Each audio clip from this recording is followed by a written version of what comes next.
Thank you. After the tone, state your name, followed by the pound or hash sign.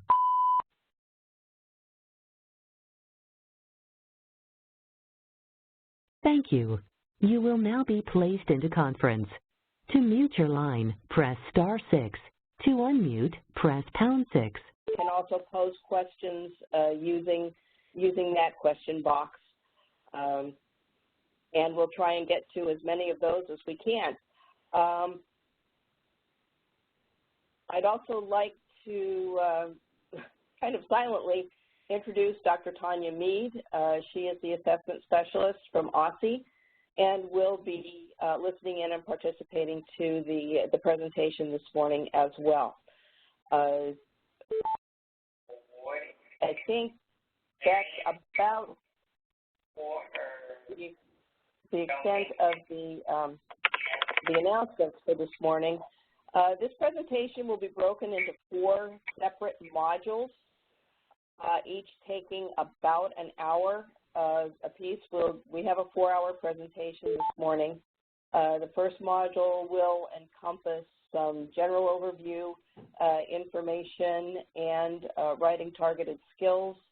The second module will include standards-based instruction and how to write standards-based activities. The third module will have to do with the nuts and bolts of portfolio components. So the first 2 modules are about portfolio development. The third module is about portfolio components. What has to be in a portfolio entry so that it can be scored? And then the fourth module will include scoring conventions, condition codes, and some other important dates. Without further ado, I'd like to get started. Tracy, if you're online, if you would take yourself off video. I have your classroom up in the upper right-hand corner of my screen. I don't know if everyone else can see that or not. If not, it's probably not a problem. If so, I wonder if you could take yourself off the video. Carol, if you minimize the participant piece, I think it'll go away for you. Okay. It's not showing on the training anyways. Oh, there we go. Perfect. Okay, thank you very much, Anna. You're I was welcome. trying to minimize that earlier and just wasn't hitting in the right place. Okay, I guess we'll get started. And so here we go. The training objectives today, this is across all 4 modules, is to become familiar with the steps in student portfolio development. That is the in Module 1 and Module 2. Also, the relationships between learning standards, standards-based activities, entry points, and targeted skills. What are the required portfolio components?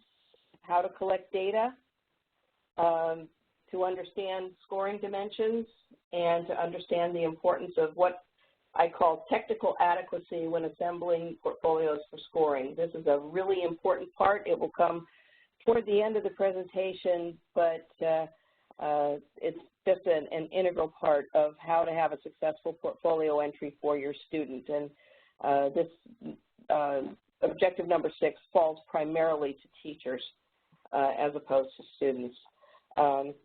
One thing I forgot to mention when we were doing the introductions is that this presentation is most beneficial certainly for teachers who are new to the OSSI system and who have never developed a portfolio before for students within this system.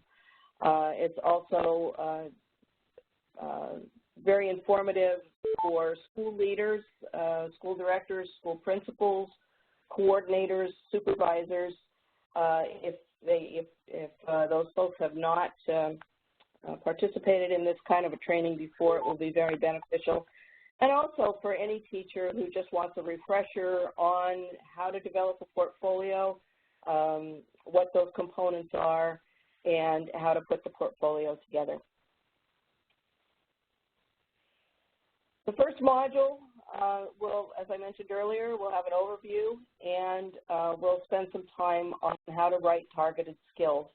I'm going to be throwing some vocabulary out that may be a little bit cryptic to begin with, like writing targeted skills, particularly if you've not developed a portfolio with a student in the past.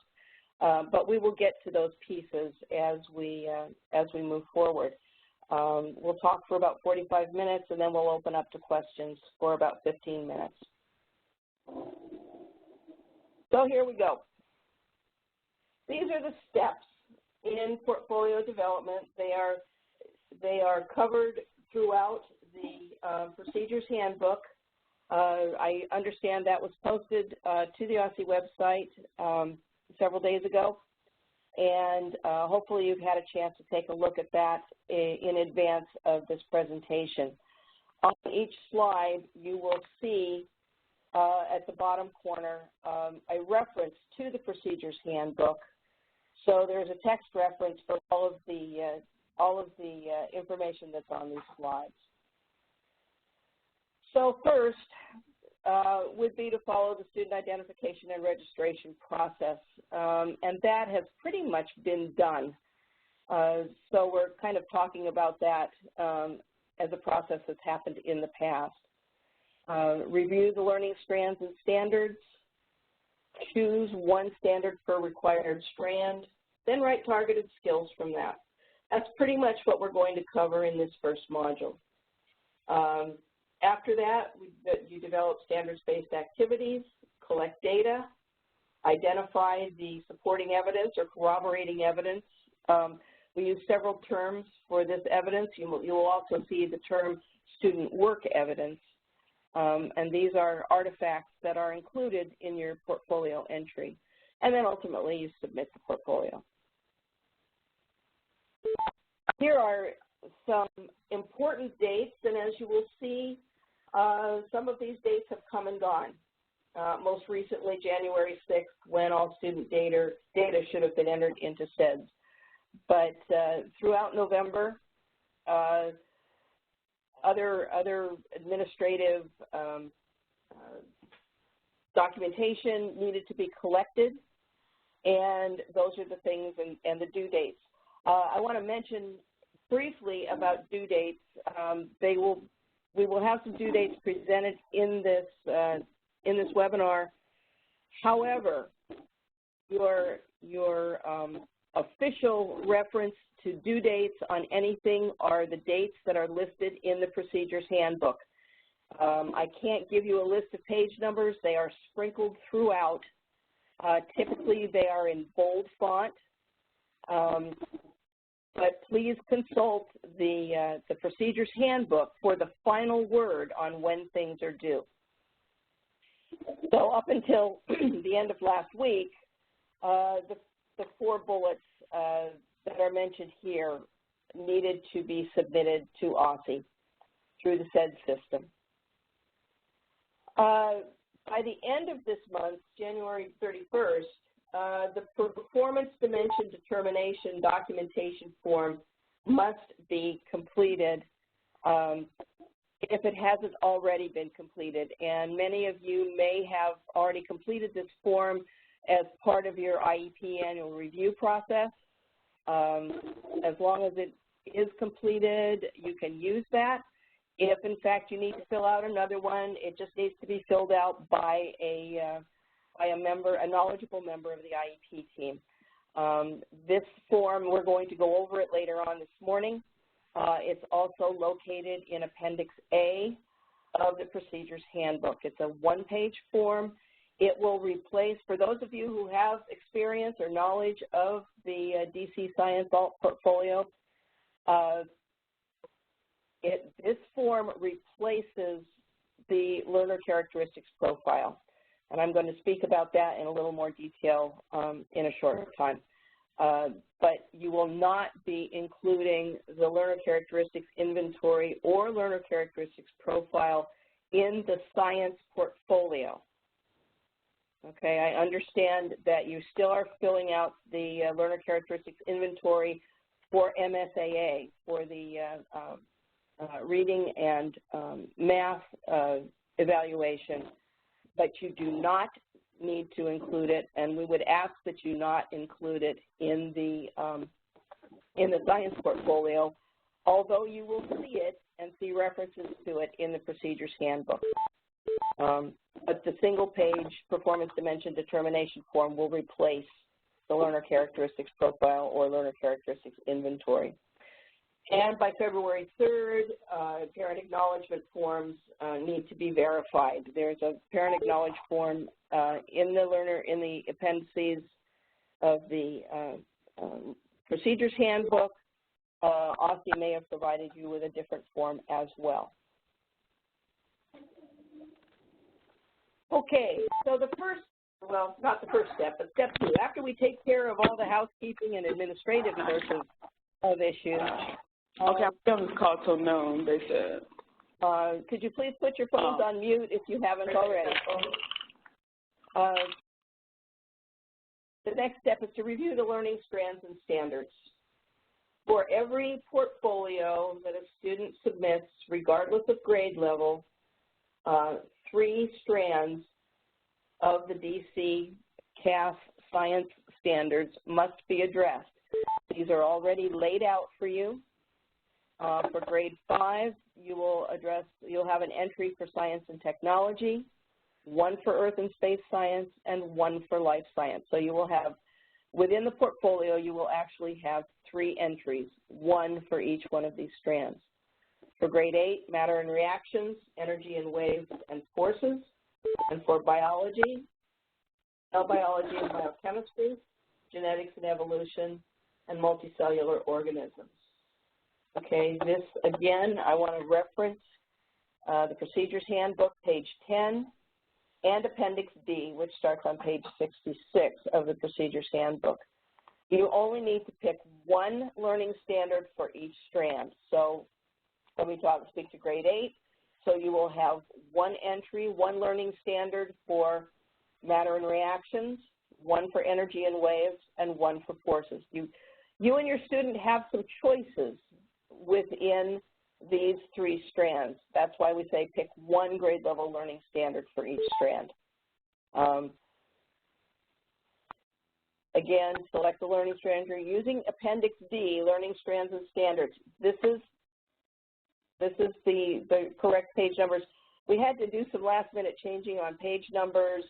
There may be some slight inconsistencies, but regardless of which one you look at, it will be in the ballpark.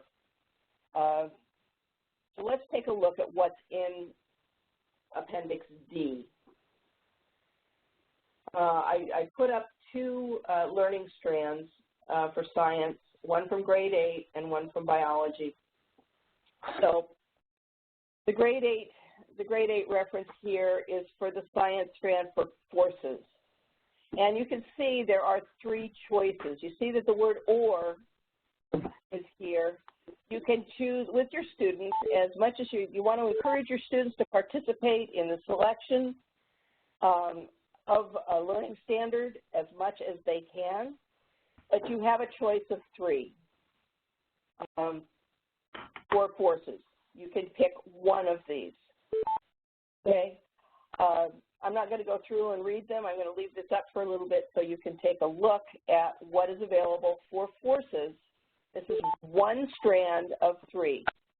As you recall, we have to do pick a learning standard for grade 8 for matter and reactions, energy, waves, and forces. These are the possible choices for forces. By the same token, for biology, for cell biology and biochemistry, there are actually 5 different choices that you can choose. You only need to pick 1.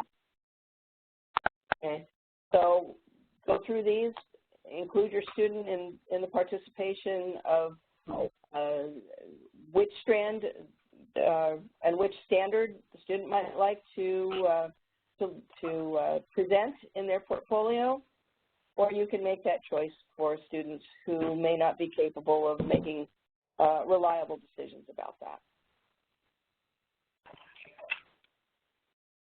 Okay, so now that we have picked a learning standard for each one of the strands, then we need to go into writing a targeted skill. Okay, and the targeted skill is what the student will be demonstrating within a standards-based entry. Okay, and here are the three major components of a targeted skill. First and foremost, it is aligned to the grade level learning standard. So whatever targeted skill you write is going to be aligned to one of these learning standards. So this is what your student's portfolio entry is going to be about. It's specific and it demonstrates linkage to the essential and prioritized skill. And unfortunately, you know, sometimes these presentations are like a puzzle. And I'm going to get into here in just a couple of slides what an essential and prioritized skill are.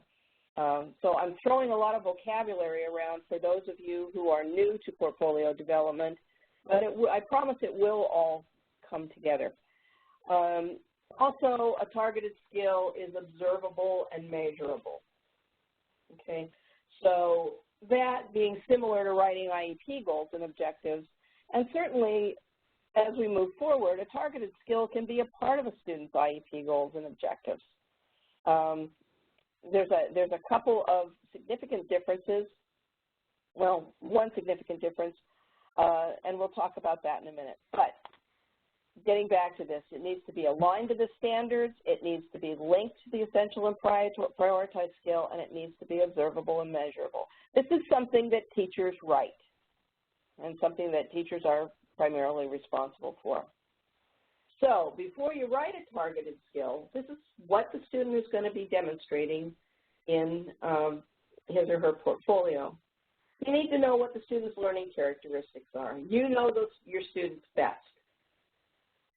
You know their strengths, you know their talents, and you know their needs. You know what supports they need to be successful.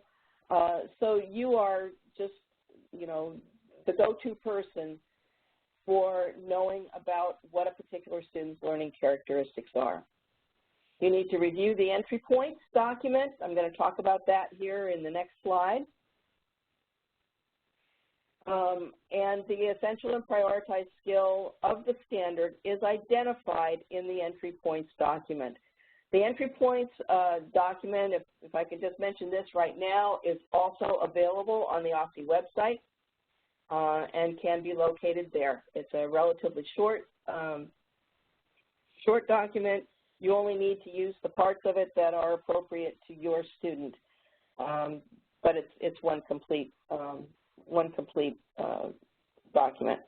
You need to identify the cognitive demand and use Bloom's taxonomy to identify a behavior that a student can demonstrate. Bloom's revised taxonomy is a very handy tool. It is, I believe, page 70 in the procedures handbook and identifies the six levels of learning, and then some identifying verbs, and it's a list of verbs that would describe student behavior if they were learning at a particular level of complexity. And we're going to go over that also. So this is an entry point document for grade 5, and I'm going to walk you through this kind of slowly because I want you to understand all the pieces that are here. Again, you can access the entry points on the OSSE website. This is a life science goal. This is from the life science strand. You need one learning standard for grade 5. One of your entries should be from the life science strand. I chose this one. Here is the grade level learning standard. Okay, this is verbatim from the DC CAS science standards. So while I don't necessarily like to read everything to people, I am going to read through these to make sure that You understand this? If you want to generate questions, you can either type them in to the WebEx, or you can hold them until we open the floor up for audio questions. So here's one important piece. This is the alphanumeric code for the learning standard. You need to take account of that because you will need to use this when we talk about the entry cover sheet. And here is the standard.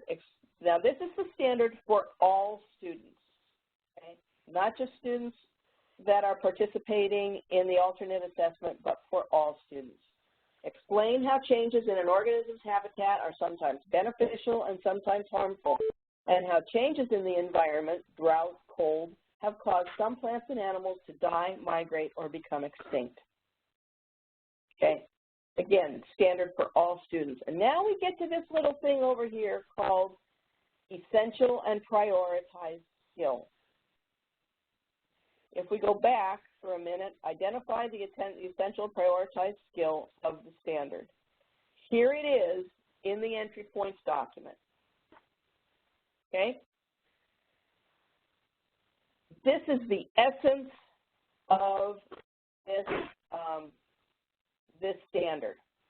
The essential and prioritized skills were developed several years ago by a committee of stakeholders in the Aussie system, teachers, school directors, curriculum specialists, and whatnot, developed essential and prioritized skills for every single standard that can be addressed in the DC Science Alternate Portfolio. So for this standard, this is the essential and prioritized skill. Explain the effects of habitat change. So let's take a look at the verb. Okay? Students are being asked to explain something. Okay? Now, the lower part of this chart says, let me focus your attention here at the center first, possible entry points. Okay?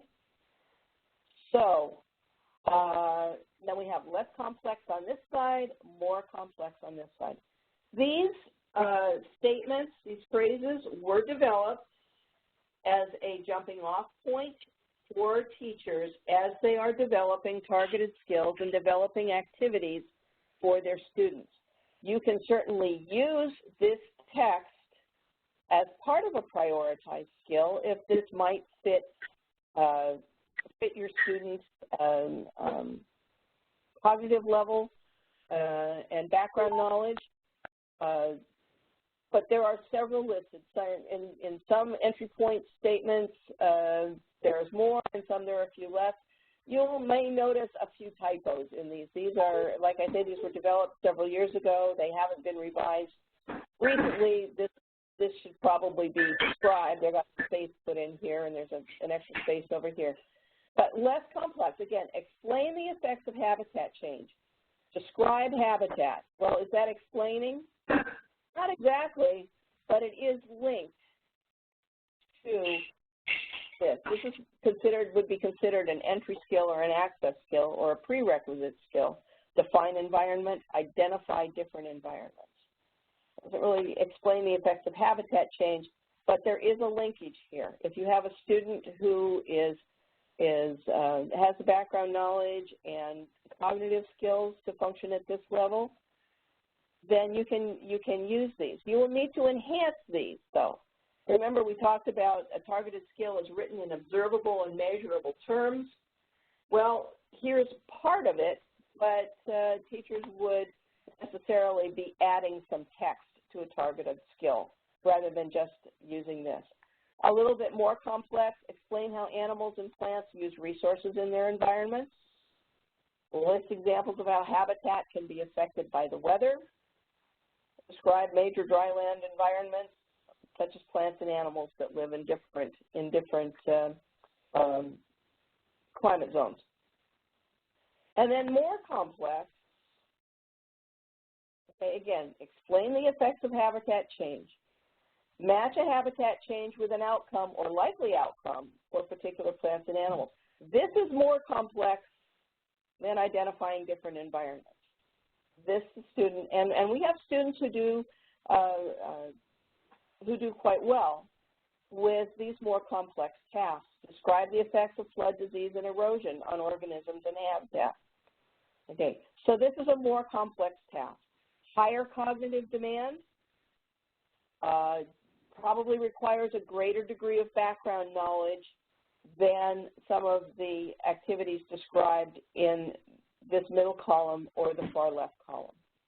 So again, this is a jumping off point for you. You don't have to use these, but it might give you some ideas of where you might want to go with your student as you guys work together to develop a portfolio entry. All the entry points are written the same way. And again, there is a separate entry point chart for every single learning standard that can be used as a choice for developing the science portfolio. So here are the entry points based on a lower cognitive demand. These have some elements of the cognitive demand. This is a higher cognitive demand. Again, you're welcome to use these, or you're welcome, or modify them any way you want. I would encourage you to individualize. One size doesn't necessarily fit all. So be ready to modify and adapt either these statements or a statement that you develop on your own as you develop targeted skills. Okay, let's talk a little bit again about Bloom's revised taxonomy. It's a one-page. It's page 70 in the Procedures Handbook in Appendix E. These are the 6 levels of cognitive load in Bloom's revised taxonomy. The lowest level being remembering, moving to understanding, applying, analyzing, evaluating, and creating, okay? Less cognitive load, greater cognitive load. Within each one of these categories is a list of 30 or 40 different verbs that may help you decide how you want to write your targeted skill. Is the student going to identify? Is the student going to list? Are they going to match something? Are they going to recognize something? Are they going to compare two concepts? Are they going to apply what they know to a different novel task? But this sheet will help you immensely as you work on developing a targeted skill. Okay, the other pieces of this is something you want to consider is how does the student communicate? Let's talk for a minute about levels of expressive communication in particular because kids communicate differently. Some students are what we call symbolic communicators or abstract symbolic communicators. They are verbal, they use written words, they may read, they may use sign language or Braille, may use language-based augmentative systems to respond or make requests or initiate conversations. So these are basically our verbal kids, of which there are many that are eligible to participate in the science alternate assessment. A second level of expressive communication is what we call emerging symbolic communicators or concrete symbolic communicators. Depending on the reference you cite, a little bit different terminology is used. These are our students who are consistent communicators, reliable communicators, but they're not necessarily verbal kids. These are our kids who maybe communicate through gestures or pointing, for whom objects or textures have meaning for them. They use pictures and pictographs to communicate, but they clearly use intentional communication, but not at a symbolic level. So there is not really particularly a question about what they want. If you say point to the right one, or point to, I'm going to make up an example off the top of my head here. Point to the green one, then the student will point to the green one. And it's reliable. You know what they mean. If they point to the red one, then they probably responded incorrectly. But the essence here is that their communication is intentional, although not symbolic. And you know what they're trying to tell you. They know how to tell you that they're hungry or cold or tired, and it's a consistent communication. The other communication level is called pre-symbolic. Pre-symbolic kids express themselves through cries or body movements, vocalizations, change in muscle tone, but communicative intent is unclear and it's inconsistent. So again, you as a teacher know these students best. You know how they will respond, but sometimes we're just not sure. I know my personal background has been working with in the classroom with kids with severe and multiple disabilities and profound disabilities, and sometimes we just can't tell. So it's okay then to repeat the question or repeat a task for these students to see if you can get a consistent response. But the byline here is that there is no clear or consistent use of gestures or objects or textures or motor movements or anything to communicate. So sometimes we just have to guess. These are our most significantly challenged students, for whom we have to be really creative with how we develop activities and skills for them to perform. The other thing you need to consider when writing a targeted skill is how is the student going to perform the skill? Well, let me back up a minute. First of all, how does the student communicate? Here's an example. When presented with objects or pictures, Johanna will identify the sun, earth, and moon using a speech-generated device. So we've kind of covered how Johanna is going to identify the sun, earth, and moon. So we also want to look at how the student will perform the targeted skill. And here's another example of a targeted skill that is written completely. Hassan will identify 5 organs of the digestive system on a diagram by pointing to the correct organ when it is named. Okay, so someone is going to say, potentially, show me where the model's stomach is, and Hassan will point to the stomach. Okay, this is clear. It's measurable. It's observable. If perhaps this was taken from the entry points document, the entry points phrase, let me get back there real quick. The entry points phrase may have said identify organs of the digestive system. But to write a complete targeted skill, you as the teacher needs to add a little bit more. Okay? So now we have some conditions. We have a measurable, observable behavior cycle that that another person could watch. So Hassan gets a verbal command, and then he responds by pointing to the correct organ. Okay. The other things you want to consider are under what conditions the students will perform the skill. So here are the conditions. When given pictures of muscle, blood, nerve, and skin cells, Darcy will label and explain the function of each. So Darcy's going to do 2 things. she's going to label, and she's going to explain. Now, how she will label and explain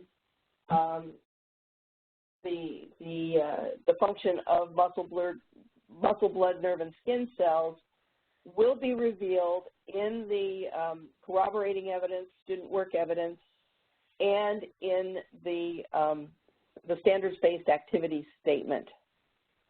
Okay, this is just the targeted skill. So that's what Darcy is going to do, and we've identified a condition here. When given pictures of muscle, blood, nerve, and skin cells, here we've identified a condition. When presented with objects or pictures, here's the condition. When Hassan has a diagram of the digestive system, he's going to point to the correct organ. The other thing you need to consider is what supports will the student need in order to demonstrate the skill. Okay, what does he need? Alex needs manipulatives and a peer helper to instruct his peer how to build a model of hydrogen, oxygen, or helium atoms. Okay, those are the supports he needs. He needs a helper to help him put his model together. He can perhaps direct his helper, but he may not be able to actually put the model together independently. But these are supports for him. Alex still has to give all the directions. You know, you need to attach the, you need to attach the ion or the electron rings in a certain way around the model. Alex has to direct that. But these are the supports that Alex needs, manipulatives and a peer helper. Supports can be any number of things. They can be something as simple as a built-up pencil, a pencil grip. They can be as complex as a computerized system like IntelliKeys or other augmentative systems for communication. So it can run the full gamut. It could be a reader, maybe someone that is going to read information to the student before they respond, or read a stimulus to the student. It could be a scribe. Maybe the student needs someone to write for them. They can tell the scribe what to write. It could be, as mentioned here, manipulative. It could be a quiet place to work.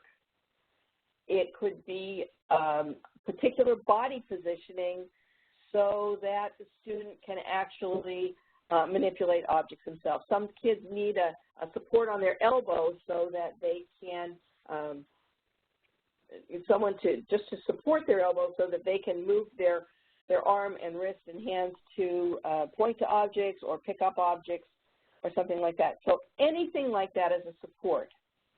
And those are allowable as long as they're not cues. And we're going to talk about cued responses here shortly. But those are the things you need to think about when you write a targeted skill. How does the student communicate?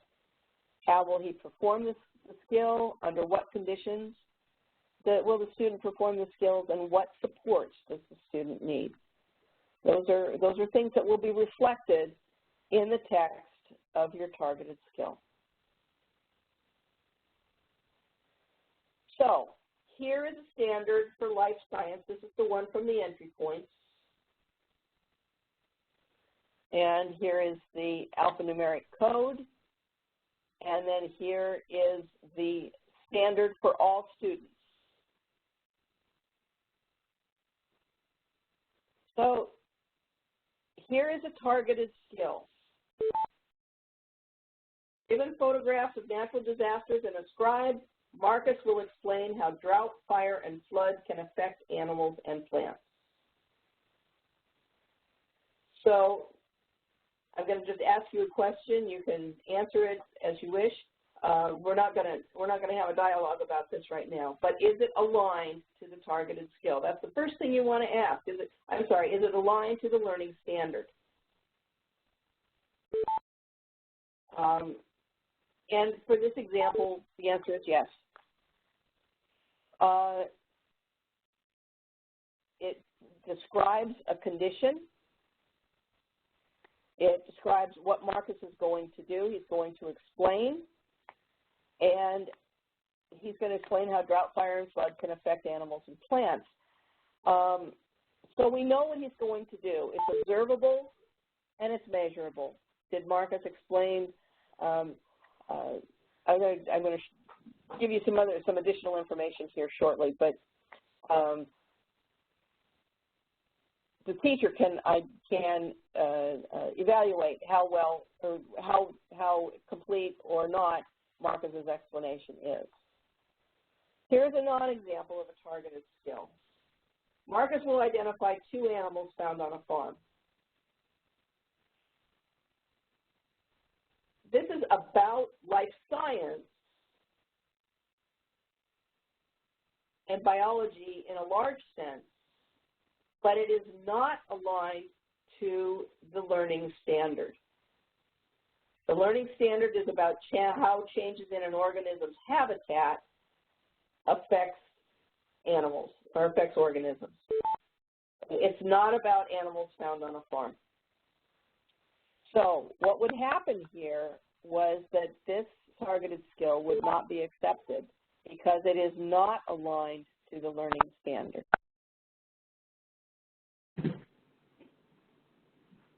I'm just going to bring you back to this rather than shuffling through slides again.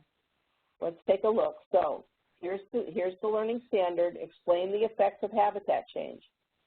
If we go back here, Marcus will identify 2 animals found on a farm. It has nothing to do with habitat change. However, this has to do with habitat. Marcus's targeted skill, the one that is acceptable, does have to do with habitat change. And if we take a look at where the targeted skill falls on this continuum, he's probably up here in the more complex. Marcus's ability to interact with this kind of an activity is probably at the more complex level. Because Marcus, the targeted skill, as you recall, asked Marcus to explain how drought, fire, and flood can affect animals and plants. He's not at the identification level. He's explaining. He's doing something a little more complex than just identifying or pointing to something. He's supposed to explain how drought, flood, and fire can affect animals and plants. Now, some people, especially those that are new to portfolio development, sometimes are under the misperception that to obtain a higher score, you have to present the student with the most complex task you can think of. Don't let yourself fall into that trap. If your student is down here, and if your student has limited background knowledge and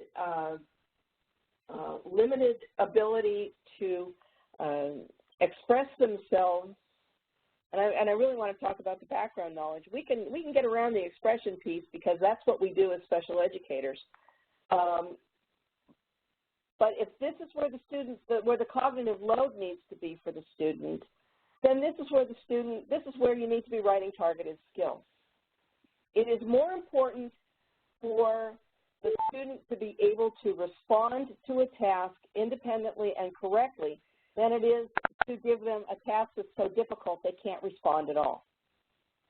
So give your students tasks that there is a reasonable chance that they will respond independently and correctly, because that is what the portfolio is all about, is demonstration of independent and correct responses when presented with grade level content. So choose wisely. Don't think you'll get a higher score if you choose a more complex task, because that's not true.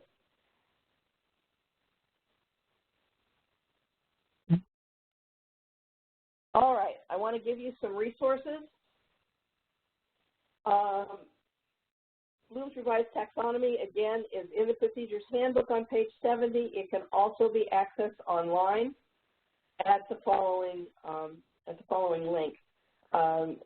the slides will be posted to the OSSE website after this presentation, hopefully not too long after, but it will probably be a couple days, but the slides will be available to everyone. The entry points document, here's the link for the entry points, and this link needs to be updated. This link will get you to Bloom's taxonomy, but it will not get you to Pathways to Learning in its present form. And before the slide deck is posted, we will update this. But there is a link on the OSSE website to the Pathways for Learning document. This is a really terrific document for low-tech modifications for students with cognitive disabilities that are accessing grade-level content. I would highly recommend that if you're needing to do modifications to grade-level content, that you consult the Pathways to Learning. It is primarily designed for reading and math activities. However, reading and math activities also flow over into science. So as you're developing activities and targeted skills, this may be a really good reference for you.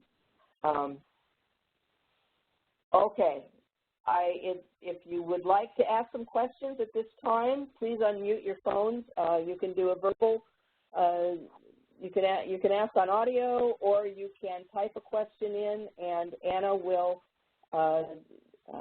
read those questions out, and I'll try to respond to them.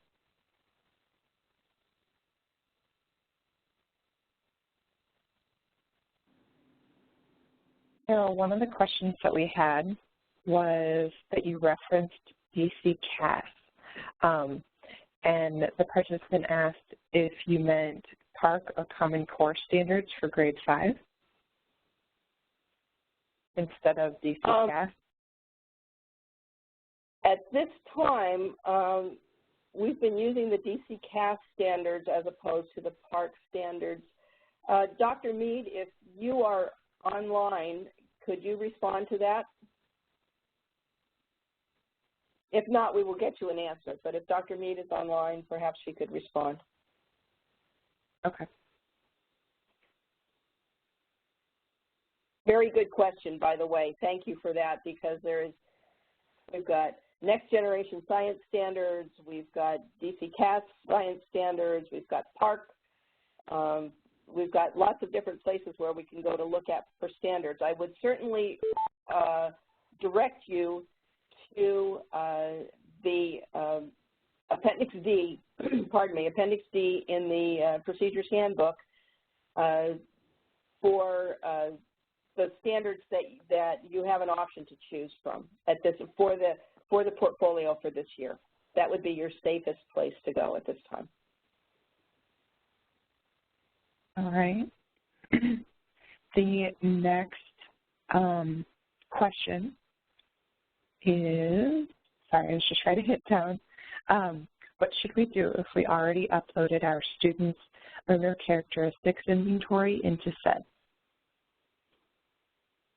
The learner characteristics inventory must be uploaded into SEDS for MSAA. It does not need to be uploaded into SEDS for the DC Science alternate assessment. So there's kind of this transition between the learner characteristics inventory. Do you still need to use it? The answer is yes, you do need to upload it for MSAA. You do not need to include it in the portfolio. As for any of you who have experience in past years on the portfolio, that was a required part of the portfolio. That is not true this year. It has been replaced by the performance determination documentation form. Although you will see references in the Procedures Handbook to the Learner Characteristics Profile or Learner Characteristics Inventory, you do not need to use it for the Science Alternate Assessment. You do need to have documentation of the Learner Characteristics Inventory for MSAA. So the fact that it may have already been uploaded into SEDS is probably all right. But again, I will get final determination on that. Again, Dr. Mead, if you are online and can speak to that here at this time, that would be fine. Otherwise, we will get the answer for you.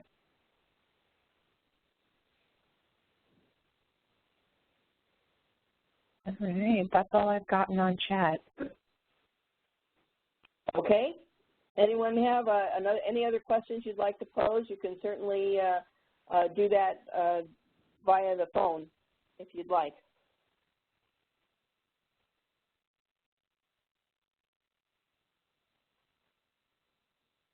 Good. We're clear as mud. We're going to move ahead and go on to the next module, and then we'll take a more formal break after this module.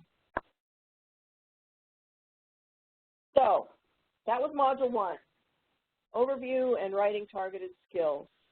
Now, here's the second part of portfolio development. We're going to talk about standards-based activities, data collection, and student work evidence, and then we'll have another Q&A. As you generate questions, if you want to type them in, and we can discuss them at the end, that would work really well. And again, if you put your phones back on mute at this time, and then we can take them off again when we get to the next Q&A.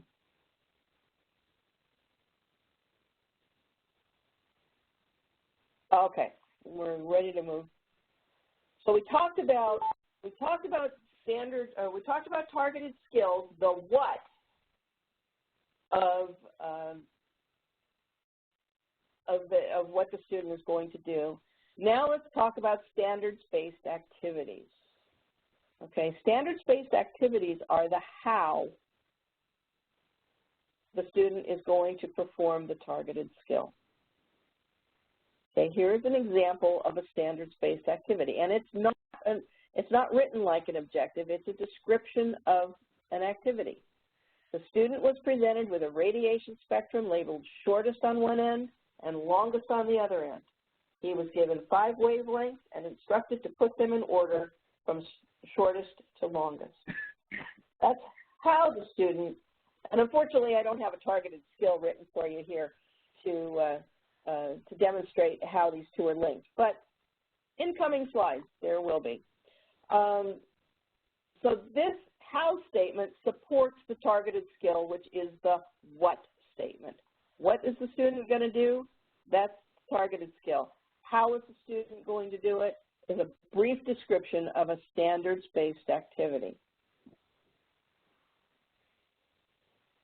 Let's think about what you need to do when you develop standards-based activities. Now, the standards-based activity is directly linked to your student work evidence and also directly linked to your targeted skill. So this is the bridge, and it will appear on the entry cover sheets of your portfolio, and it will also appear on the activity description sheets.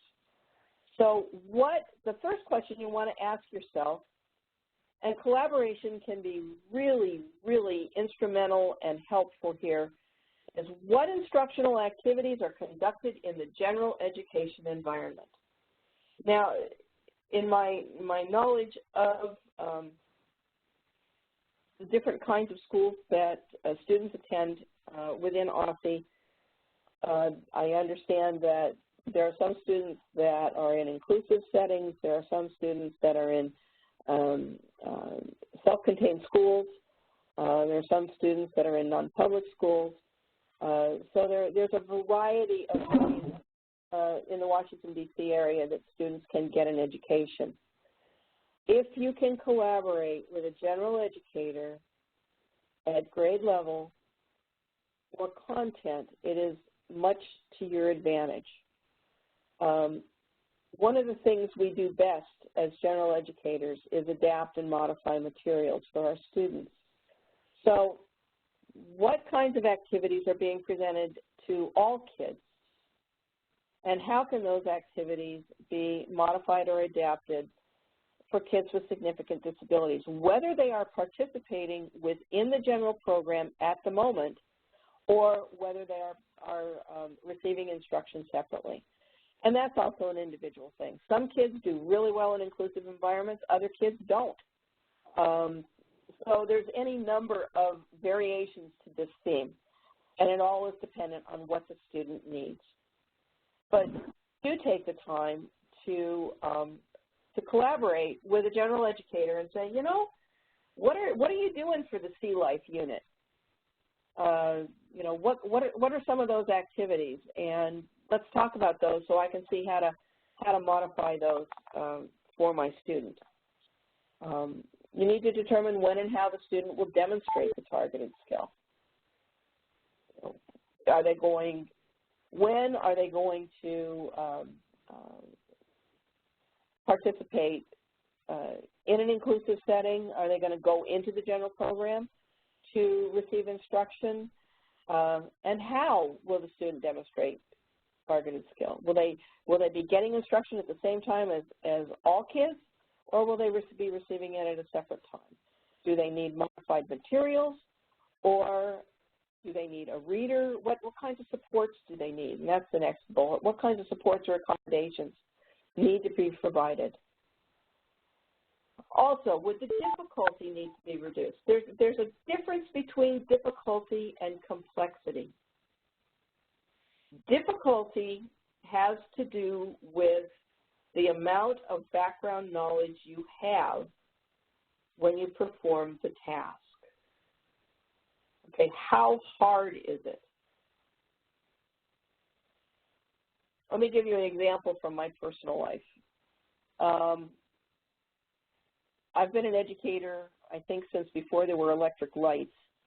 But so doing educational kinds of things are, although I'm not perfect at it by any means, are easier for me to do than fix a car. Fixing a car is very difficult, if not impossible for me, because I don't have the background knowledge. I know where the dipstick is to check the oil level.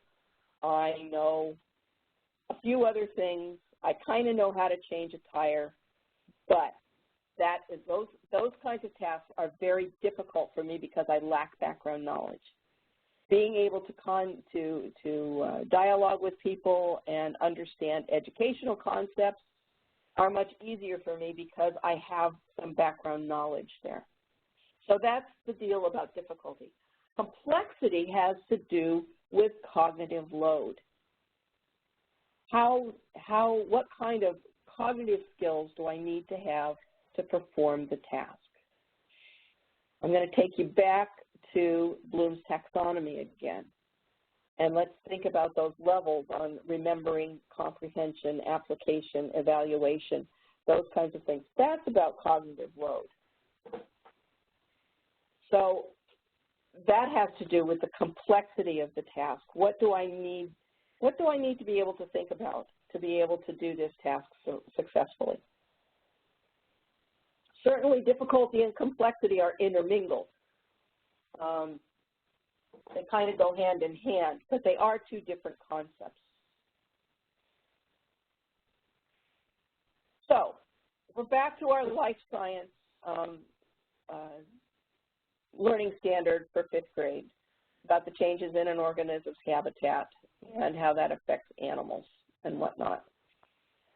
I'm going to take you down here to the bottom first to the targeted skill. Again, given photographs of natural disasters and a scribe, Marcus will explain how drought, fire, and flood can affect animals and plants. Here is the standards-based activity. This gives me and gives the scorer a little bit more information. Marcus will be presented with a variety of photographs demonstrating the effects of drought, fire, and floods in natural settings. Okay, so first of all, here's the condition. He's going to be given some photographs. He will give a verbal explanation of an effect and possible outcome each event will have on animals or plants. A peer or adult scribe will record his responses. So Marcus is going to look at these photographs, and then he's going to verbally tell somebody, he's going to explain it, and he's going to talk about the effects and a possible outcome. Okay? So this is what the standards-based activity is all about. It doesn't have to be a really long paragraph. We've got 3 sentences here, but this, I hope, describes for you, as someone who doesn't know Marcus, what Marcus is going to do. This is the activity that will support the targeted skill. Okay?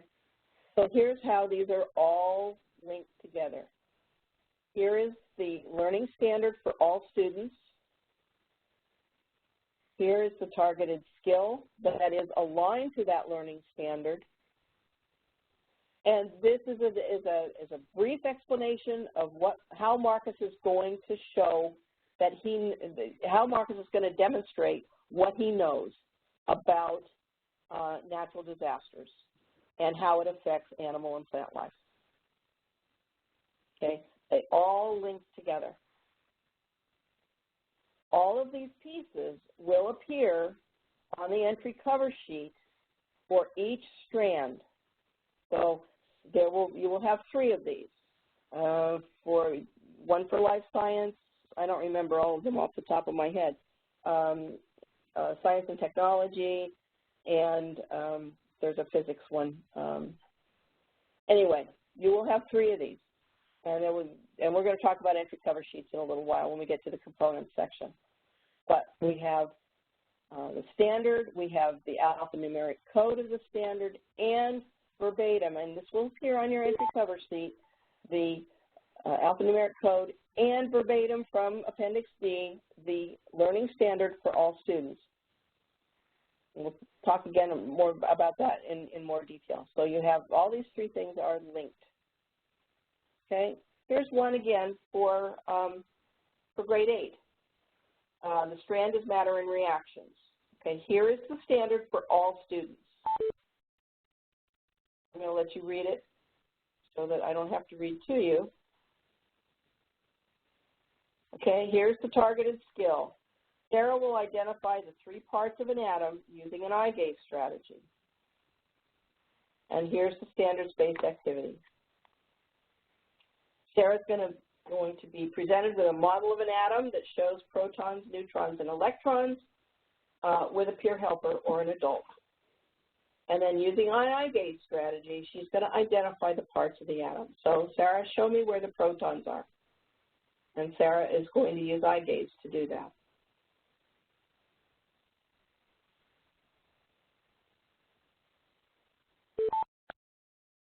Okay. So here are a couple examples of standards-based activities. I'm going to be showing you some more, but you can see the linkage. Here is the learning standard. Here is the targeted skill. Here is the standards-based activity. Now, one of the things I'd like to digress just a little bit, let's look at this targeted skill and compare it to the learning standard. I want you to think about the complexity of the task Sarah is being asked to do. Is it a more complex task or a less complex task? This is construct a model and know that the atom is composed of protons, neutrons, and electrons. And I'll just let you know, the essential and prioritized skill is pretty much a repeat of this learning standard. It's a 2-part, construct a model and identify the particles is what the essential and prioritized skill says. So think about, is this a more complex skill or a less complex skill?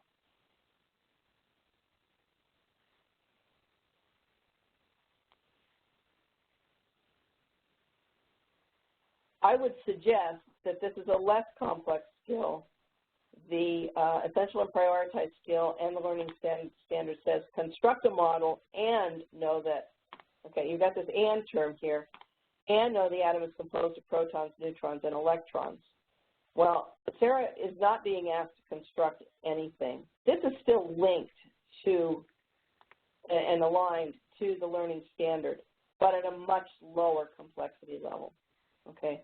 All that Sarah has to do to demonstrate proficiency on this targeted skill is to be able to identify the three parts of an atom, that being a proton, electron, and a neutron.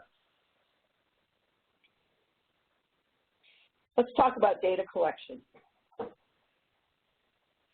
A data collection chart is a required part of, is a required component of the portfolio entry. Every strand should have a data collection chart.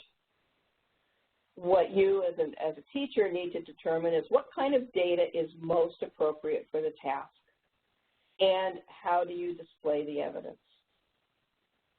And I'm going to show you an example of a data collection chart. I'm going to try and make this a, whoops, sorry, didn't do that right. I'll try and make this a little bigger for you. We'll be scrolling a little bit back and forth, but I wanted to show you what a data collection chart looks like. This student really has a name. I'm going to be showing you some work examples, but they will all be redacted, so you won't know whose it is. It really doesn't matter. Know that this is a real example. On a data collection chart, you need to include the standard code, whatever that alphanumeric code is. You can get that out of Appendix D, out of the Learning Strands and Standards. And the targeted skill needs to be listed. Now, this isn't the Sarah example. This is a different one. This is a 5th grade student. The student will accurately sequence the 6 steps of a scientific method for a simple investigation conducted in class. These 3 components are required to be on every data collection sheet. Student name, and it should be first and last name, the code, the alphanumeric code. You don't need to write out the learning standard, but you do need to have the code there. The scorers will check that to make sure that it's accurate. And then you need to write the targeted skill, whatever the targeted skill is. The other part, now this particular example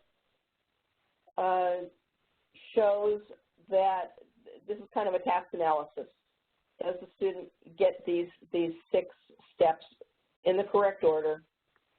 You will always have a baseline, piece of baseline data on your data collection sheet. The baseline typically is collected, it's like a pretest. It's collected, baseline data is collected before instruction begins, and then these are all the other data points that are on this data collection sheet. Now, this one also, there's a performance summary. This line here is required on a data collection sheet, and also a key. What do all these little pluses and minuses mean? A plus is correct and independent. A minus is incorrect or prompted, all right? Was the student physically guided? Were they given a verbal prompt? Were they given a model prompt? Whatever. So that would, if it's not correct and independent for the alternate assessment, it counts as incorrect. So the baseline, student didn't get anything correct. They got 0%. On the next data collection day, they got 4 correct out of 6. There are 6 possibilities. They got 4 correct. And as we go across here, all these dates are documented, month, day, and year. Don't leave the year off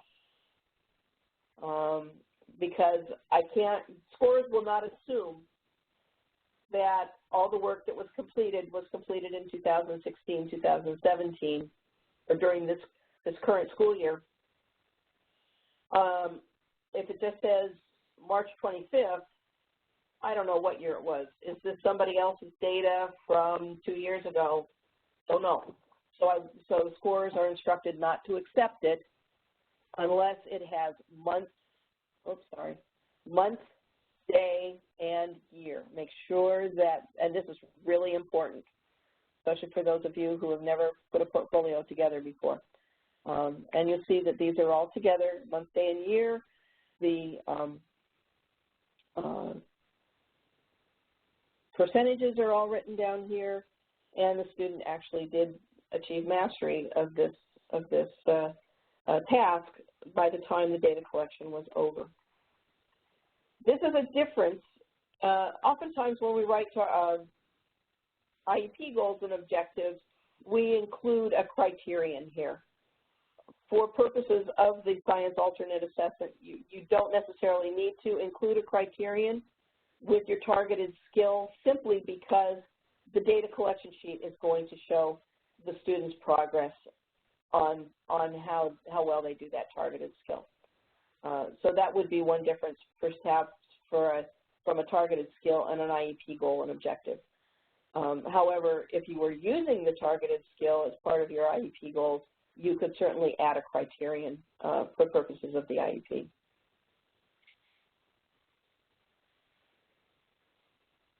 So there's your data collection chart, student name, standard code, the targeted skill, and then the data along with a key. And if you wanted to add some comments here, there's usually a comment line.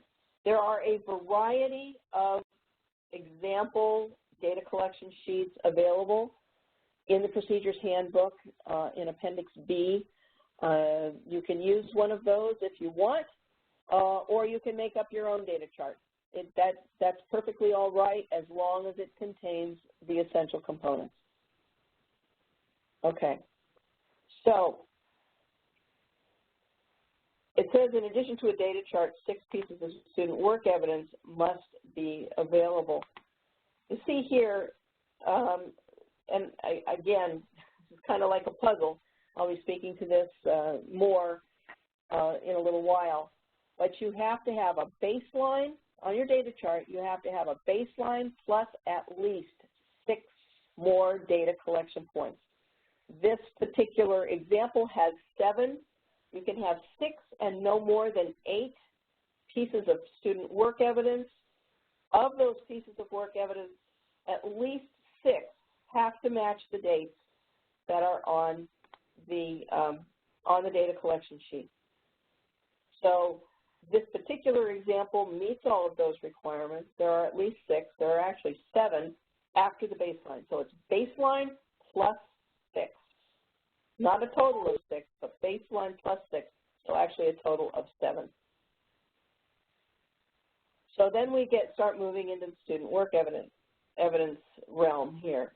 So you have a data chart that has baseline plus 6 more data collection events, and you also need at least 6 pieces of student work evidence or student work samples, corroborating evidence, whatever we want to call it. These terms are used interchangeably. And here's the important piece. All evidence must clearly demonstrate student work on the targeted skill and contain the student's name, date, and documentation of the accuracy level, recorded as a percentage to be accepted for scoring. Okay, and we're going to look at some examples here in just a few minutes. But you have to have, so what you're going to have in your portfolio, and we're going to talk about this in much more detail when we start talking about portfolio components. But you will have at least six pieces of student worksheets, photographs, tapes, whatever you use, audio tape, video are also possibilities. Most people present paper-based evidence. So that paper-based evidence has to be connected to the targeted skill, has to show evidence of the standard. You need to present the originals. There are very, very few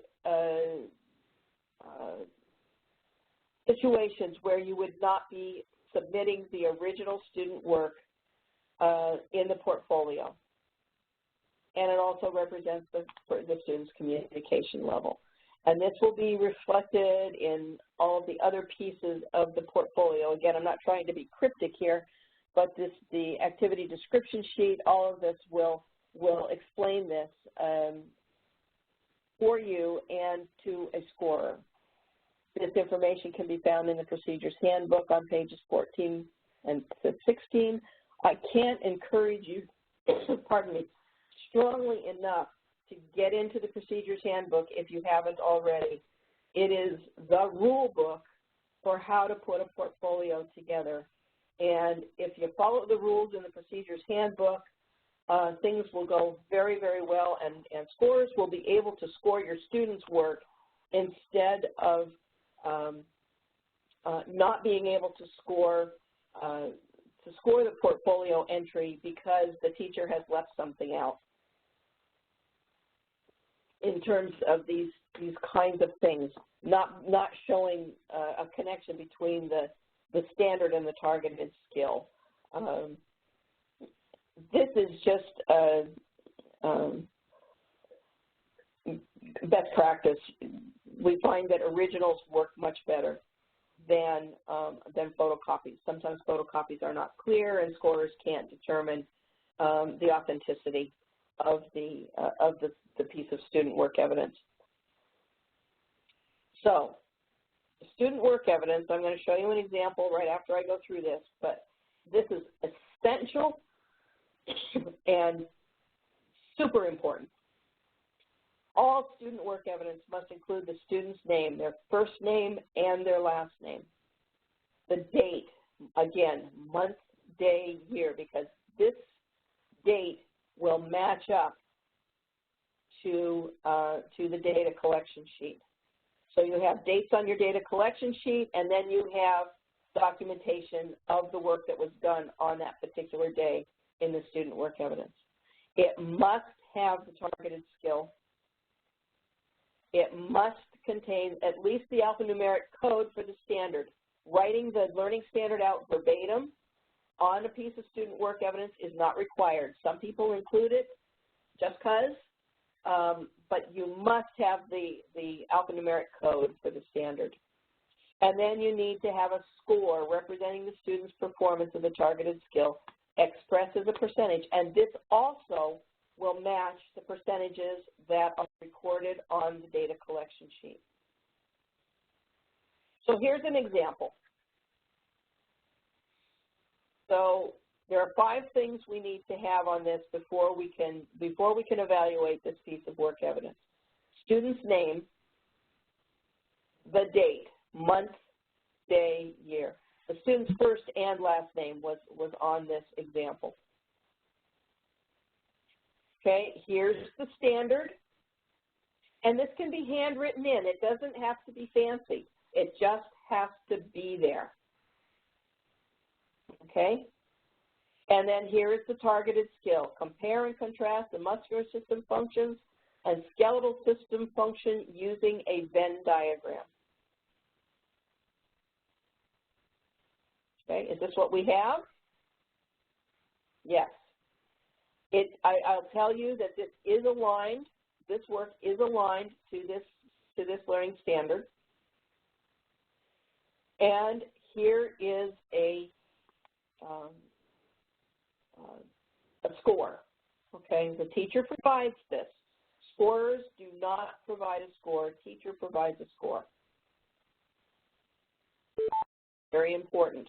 They're called scorers, but they score the portfolio contents. They do not score individual student work. So here we have the muscular system. Here we have the skeletal system. Here's how the teacher has indicated the student is correct and independent or incorrect on the student work sample. Okay, the little pluses means they got it correct. So the muscular system pumps blood, gives body balance. I'll let you take a look at this. I think it's large enough for you to see. Here, this one was incorrect. Both. This was correct. This was incorrect, correct, incorrect. So, of total responses, 1, 2, 3, 4, 5, 6, 7. Wait a minute, did I miss it? Yes, I did. 1, 2, 3, 4, 5, 6, 7, 8, 9. There were 9 possible responses. They got 5 correct. 1, 2, 3, 4, 5. 5 out of 9 is, looks like 55% accuracy. Let me talk to you real briefly right here. Make sure that your percentages are accurate. Do not round to the nearest 10.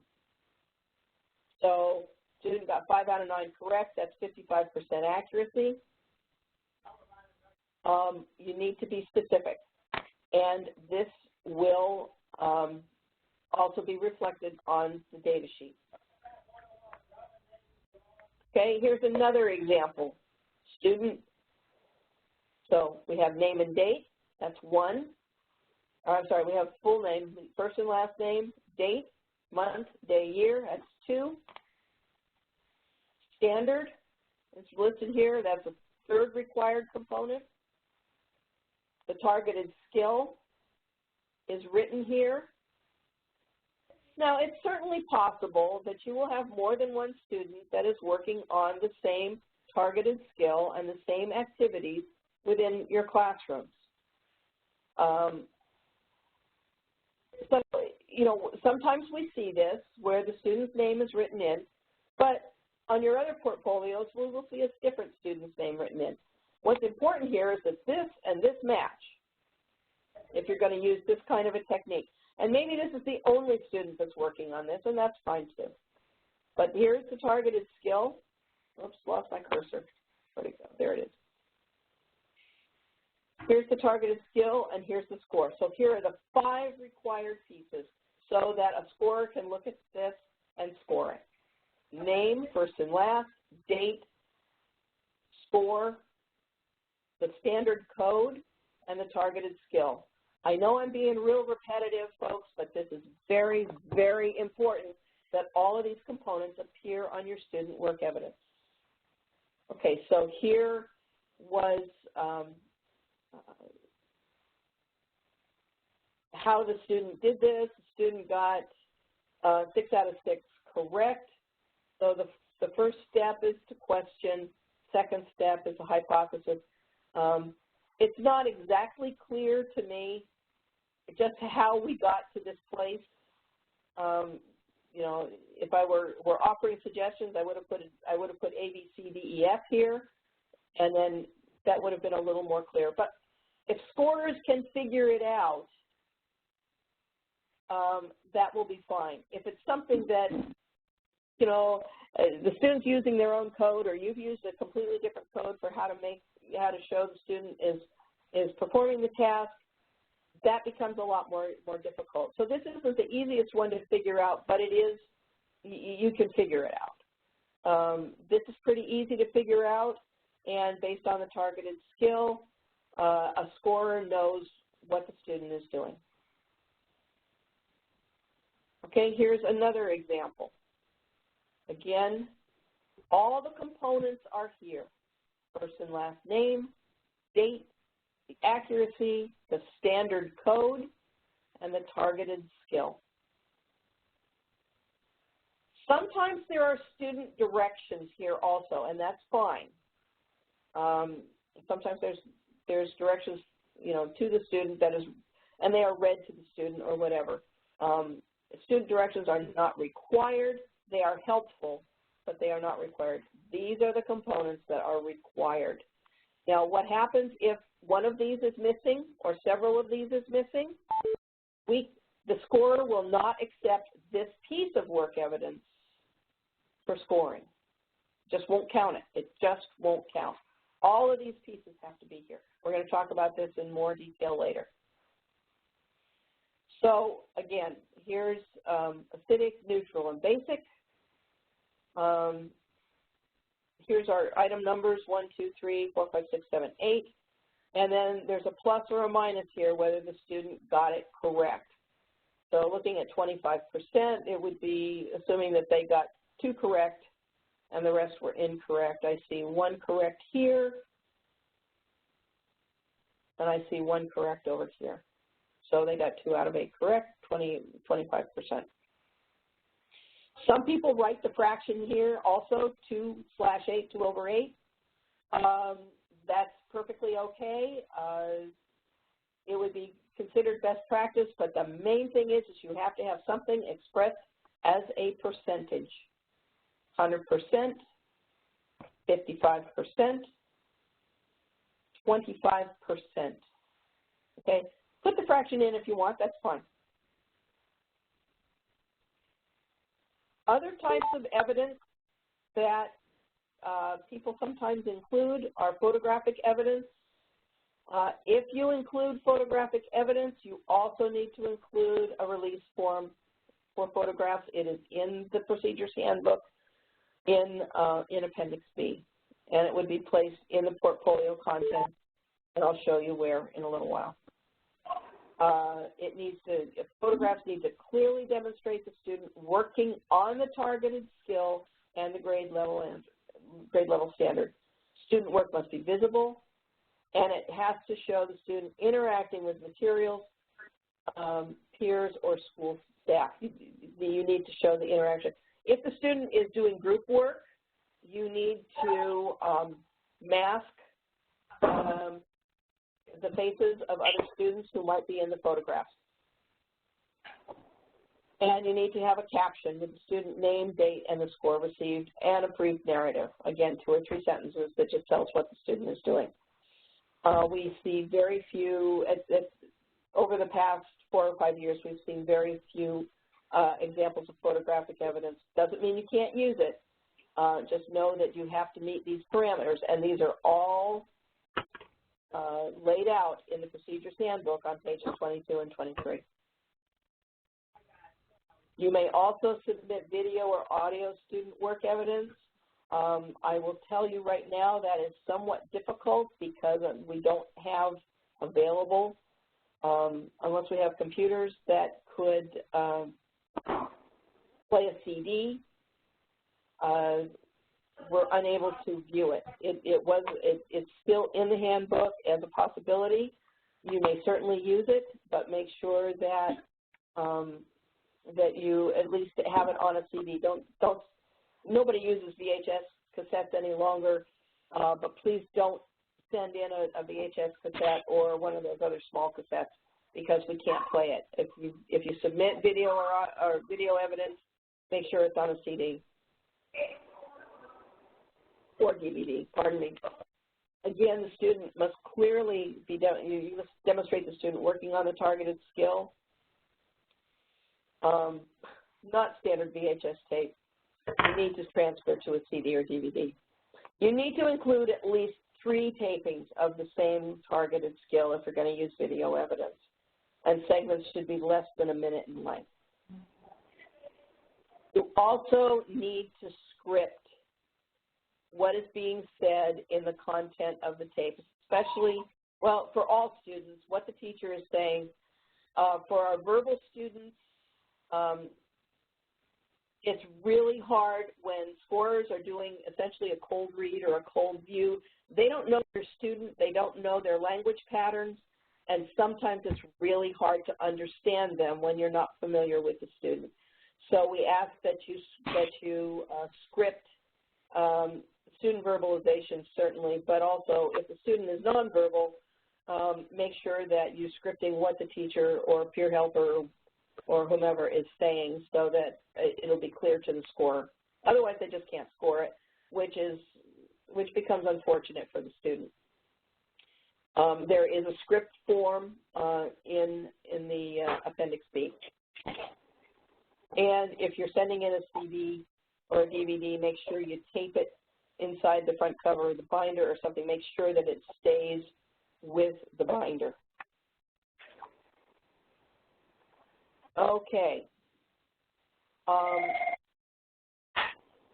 I'm going to, in return shipping, let's talk about return shipping material. The last step is certainly to submit the portfolio. What? Oh, recording period 2. I'm sorry, could you please mute your phone, please? Yep. Return shipping materials and instructions will be made available in early May 2017.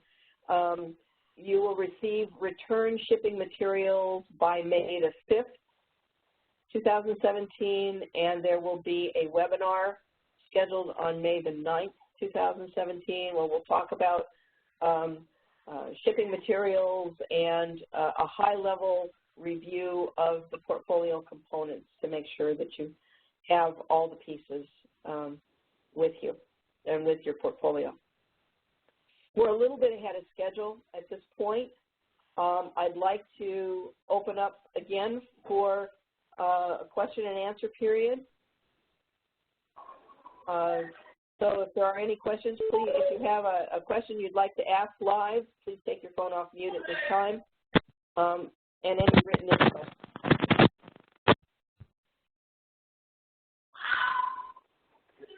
Hello? Yes. Can you hear me? Yes, I can hear you. Okay, perfect. My name is Tiffany Yada, and I represent Hope Community Public Charter Schools. And my question is, how early can we begin putting the portfolio together? Is there a specific start date, or can we possibly start tomorrow if we like? You can start, you could have started already. Data should be collected during this school year. The training comes later in the school year. You can start as early as tomorrow. You could have started in December or November also as needed. What will be important is the end date. And the window for data collection for this year's portfolio will be May 26th. You can't collect data after May 26th, but you can collect data any time. Okay. So don't feel limited. Yeah, this training comes later in the school year. Okay.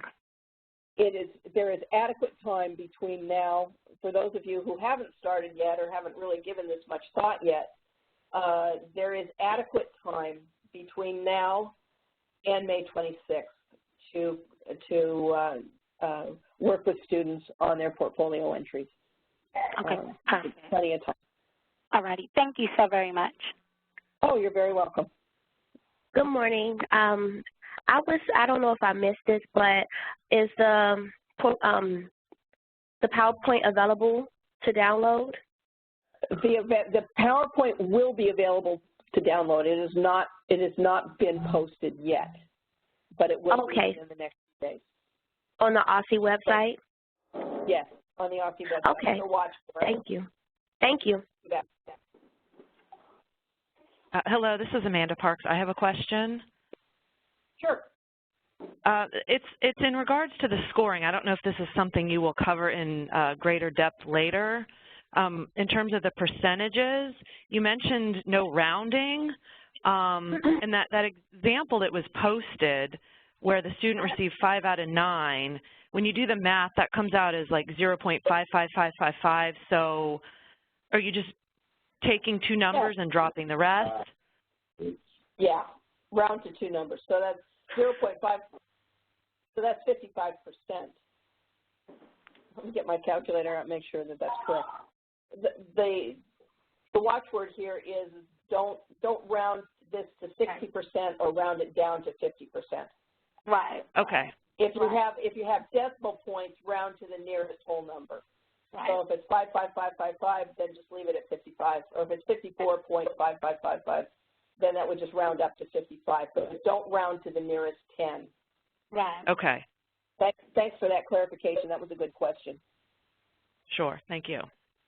Mm-hmm.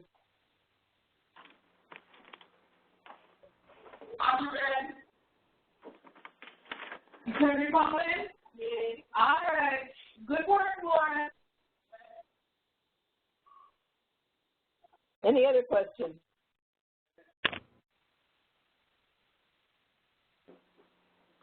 The only other question we got on chat was for the data collection chart. Just a reminder, I know you said this after the question was asked, but the data collection chart can be found in Appendix D of the handbook, or you can create your own. So I just wanted to make sure that everybody caught that. Right. Appendix B as in boy. There are 5 or 6 different sample data collection charts, depending on what kind of data you want to collect. This example is a task analysis data collection chart, but some of them are different. And I'm going to show you some different ones as well. Or you can make your own, depending on the kind of data you want to collect.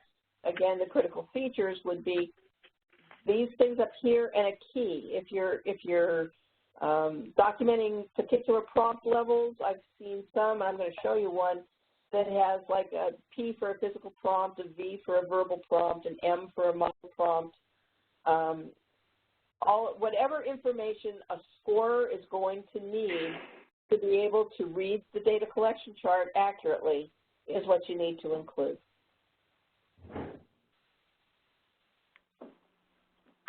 Or you can make your own. You know, as long as these components are on here, there's a key, and there's dates, then you can make your own as well. Not a problem.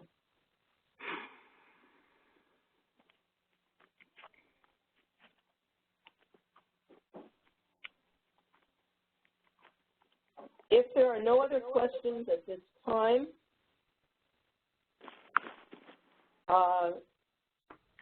we're going to take a break.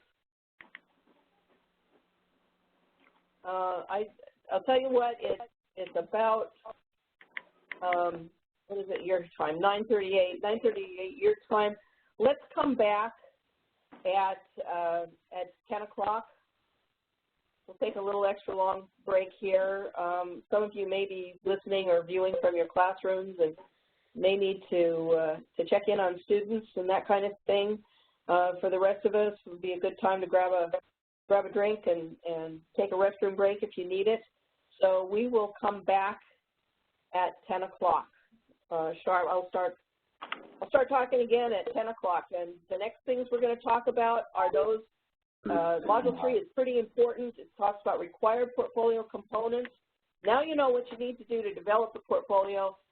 Next, we're going to talk about what you have to put into the portfolio for it to be able to be scored. So see you soon at 10 o'clock.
I just put him. Are you going in later or what?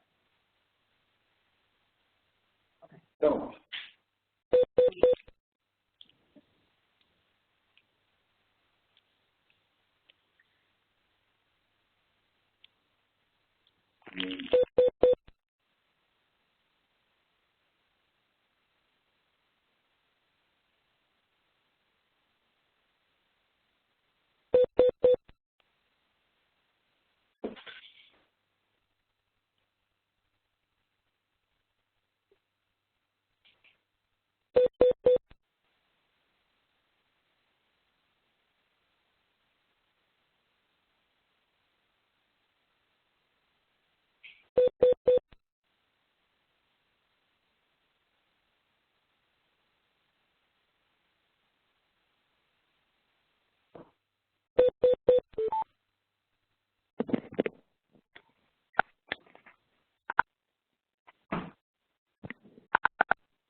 We touched something up there.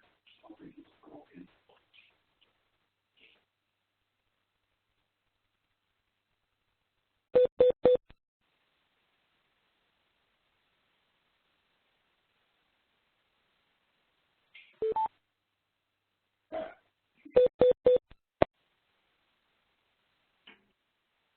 Anna, are you still on the line?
Anna, is the first line open?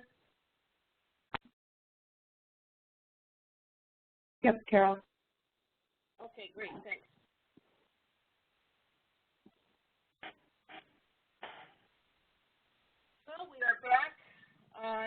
It's currently 10 o'clock. I'm going to get started on Module 3. Up until now, we have talked about portfolio development.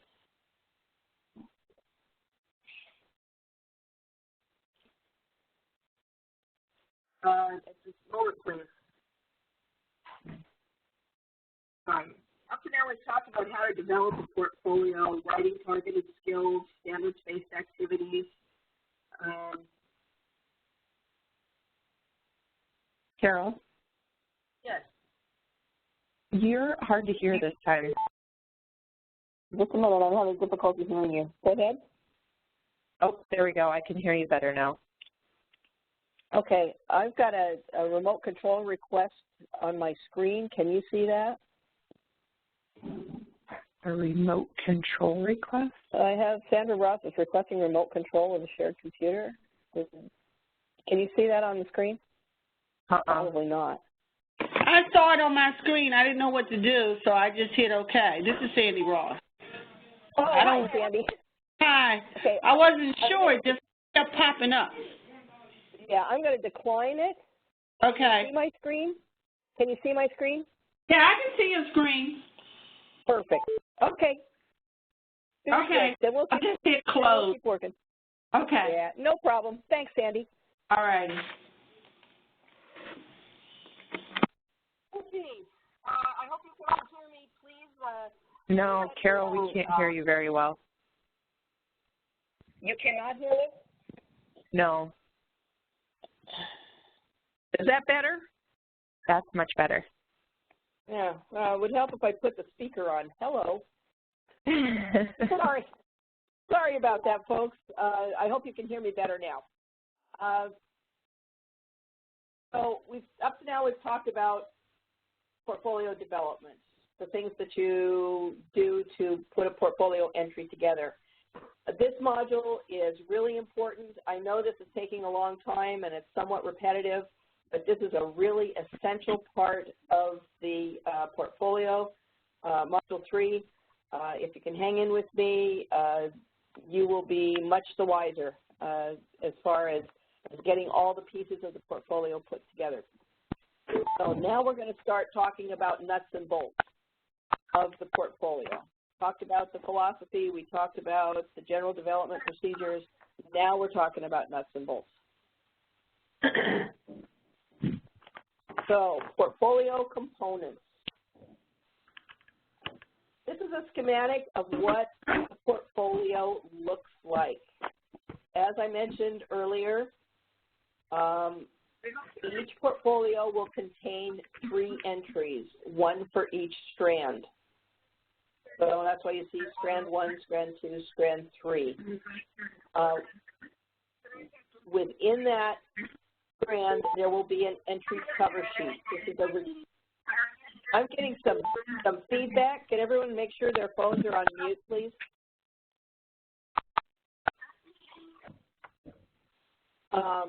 Anyway, within each strand, there will be an entry cover sheet, followed by 8 to 10 pieces of evidence.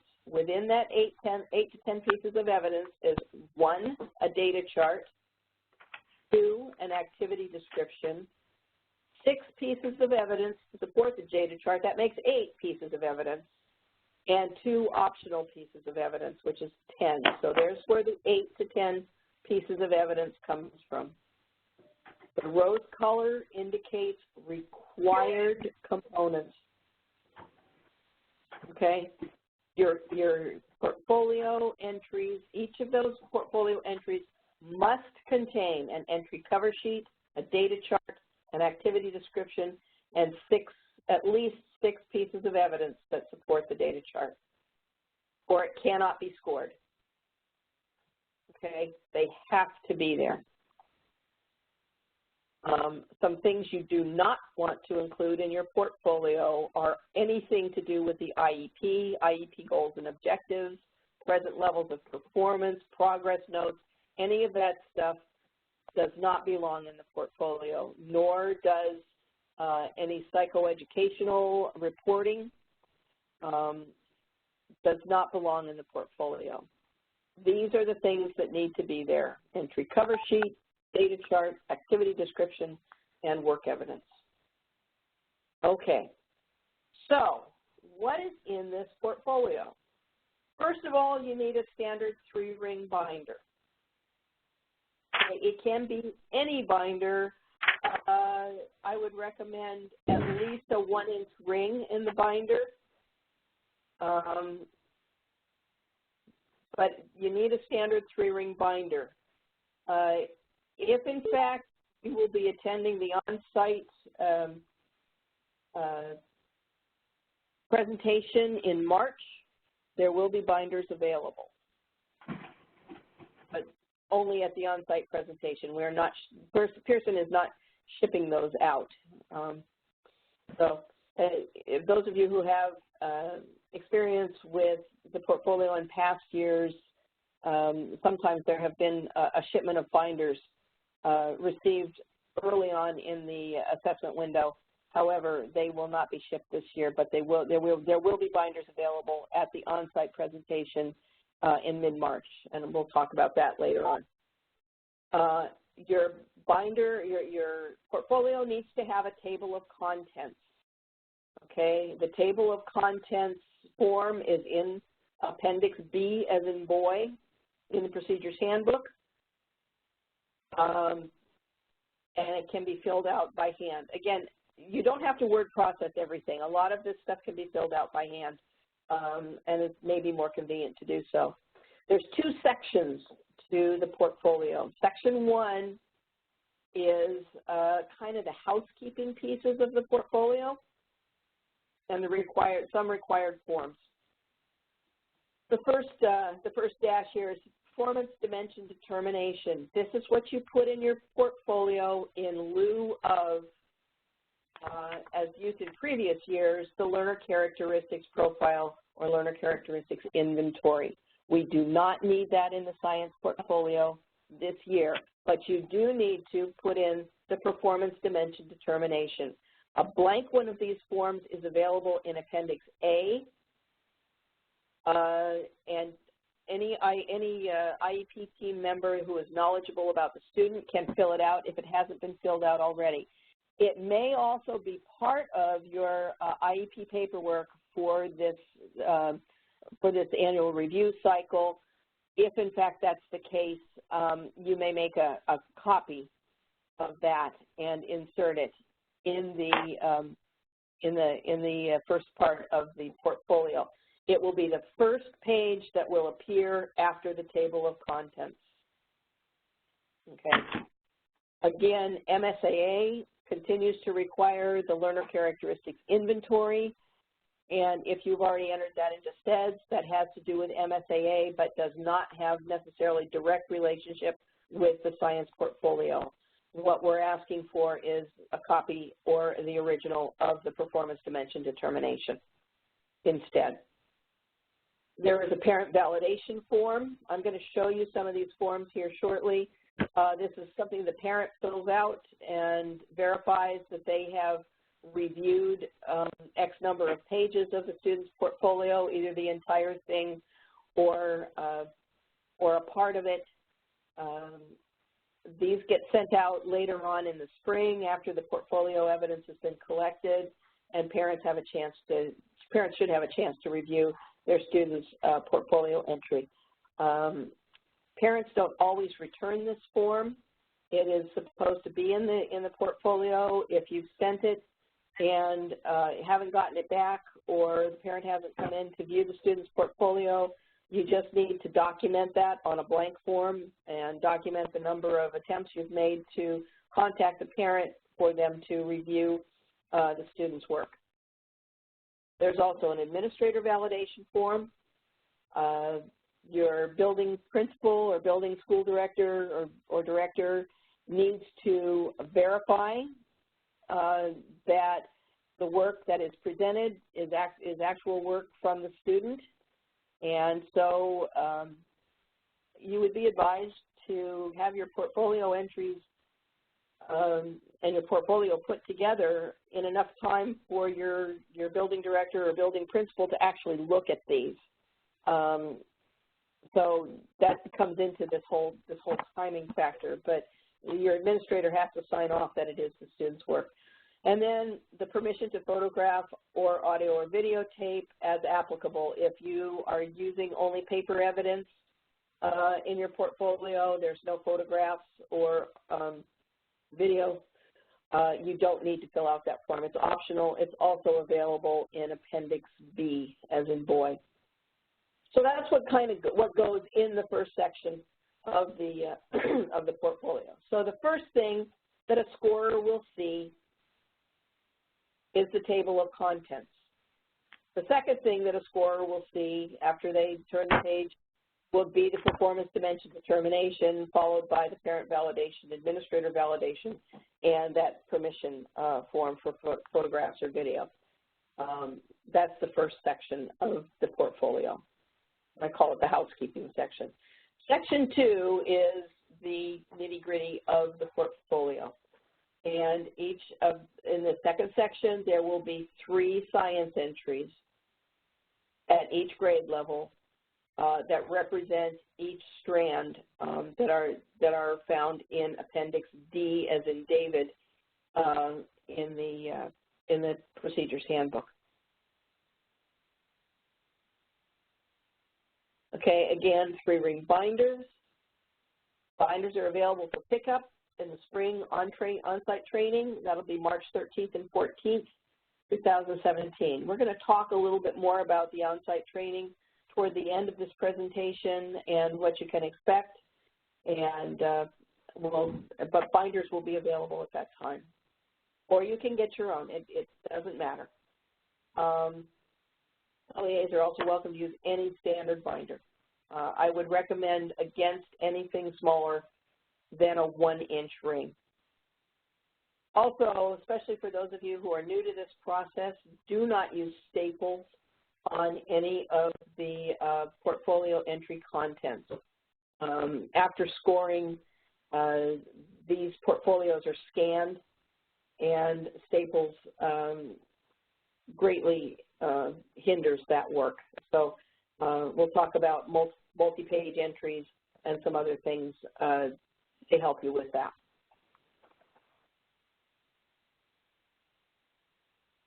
Okay, table of contents. First page, as I mentioned, in the portfolio binder. It contains identifying information that helps the scorers identify the contents. The student name, and that's their enrolled name, John Smith.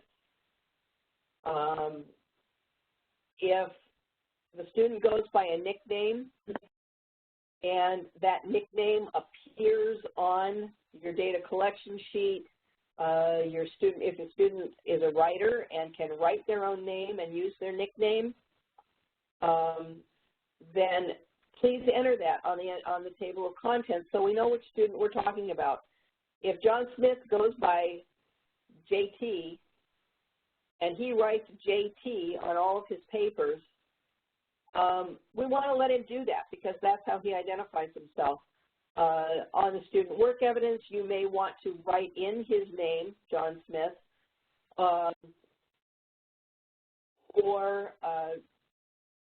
you also have the nickname written on the table of contents so scorers know that they may see JT on the student's work. Student's date of birth, the student's enrolled grade level, okay? So they would be either a 5th grader, an 8th grader, or high school. What grade level are they enrolled in? And their unique student identifier, the 10-digit student code, needs to be entered on the table of contents. It's a backup. You will also be given a sticker with some of that same information, but not all of it, that you will affix to the top right-hand corner of the table of contents. Those of you who have done a portfolio before are familiar with those stickers. These will be provided to you. Also, page numbering, which helps organize the portfolio and gives scorers a sense of the size and complexity. So here's part of the table of contents that you will find in Appendix D. So the performance dimension determination will always be page 1. Okay, The parent validation form will always be page 2, and the administration validation form will always be page 3. Pardon me. So there's section 1. Section 2, science. Now you need to add the codes for the standards, but you don't need to write the standard in here. This is the strand, one of the strands for 8th grade science, matter and reactions, and then put the alphanumeric code for the learning standard that your student will be presenting in the portfolio entry. And then the page range, page 6 to page 15. You need to number all your pages. If you have multi-page evidence, like the student needs extra white space, or it's just a longer assignment and it takes more pages, then you would, say it's page 15, it's the first page of the multi-page evidence, you would put 15A, 15B, 15C in lieu of stapling those together. And that's what scorers will look for. Then they'll know it's multi-page evidence. These little boxes you're going to see on the table of contents, these are really for you to check off. Do I have the performance dimension determination in the binder and these forms? Do I have the evidence in the forms? Do I have the entry cover sheet? I want to talk to you a little bit about entry cover sheets and some different things that might happen with an entry cover sheet here in a few slides. So let's just recap this. Performance dimension determination is required. It's a required form. If it is missing, there is a penalty. Okay? You need to have the performance dimension determination in the binder. For your colleagues who are unable to attend today or unable to attend any of the other trainings, please pass this along. This replaces the learner characteristics profile. It needs to be there. Okay, you can locate it in Appendix A. You can place the original. If the original is part of your IEP paperwork, you may place a copy in there. If you're filling it out now to include in the portfolio, then please put the original in the portfolio. Again, this will always be page 1. There is a penalty if this is not present, and it affects scoring. So please make sure you include this. Parent validation form is required. Provide documentation if there's no parent signature. Place the original in the portfolio. Same thing for the administrator validation. And then parent permission to photograph, audio, or videotape is an optional form. Okay, here are your references in the procedures handbook. Please, if you're not sure what to do with these, look in the procedures handbook. Okay, so let me, whoops, didn't do that right again. Sorry, folks. This is the performance dimension determination form. We're going to kind of move it around a little bit so we can see it a little better. Okay, student name, grade, date of birth. Again, the student unique identification number.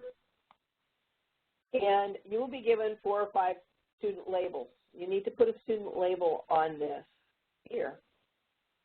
Okay, many of you have probably already seen this form. It is in Appendix A. This must be completed by an IEP team designee by January 31st, 2017, so by the end of the month. This will determine how performance is scored in the portfolio.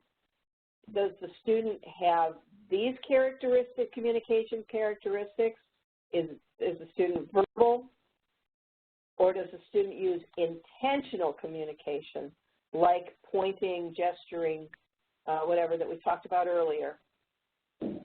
Or does the student communicate primarily through cries, facial expressions, change in muscle tone? Or does the student alert to sensory input but requires physical assistance to follow simple directions. Most kids, better than 90% of students who participate in the Science Alternate Assessment will be using Performance Dimension A, called attainment. So we have the attainment model and we have the progress model. Kind of tuck that away. I will explain it in a little while, but this is the form. So here, you really can't fill out yes for both. The student either is uses symbolic communication or emerging symbolic communication, or the student does not. The student uses pre-symbolic communication. So this dimension B, the progress dimension, is about our pre-symbolic kids. Everybody else is going to fall into this category. These descriptors are pretty understandable and pretty clear-cut. There's a clear difference between a student who is performing in the attainment dimension as opposed to the progress dimension. Again, fill it out. You might want to initial it, although that's not required. You do need a label here. Okay, this is a copy of the parent validation form. It is in Appendix B. And comments, if you send it home or ask the parent to come in a couple of times and the parent doesn't, and they don't fill this out and sign it, just document right here. Form sent home on such and such a date and such a date. That's all you need to do with it. Kind of in a similar vein to getting parent participation in an annual review meeting or getting them to respond to notices. Just document that you attempted, and that's fine.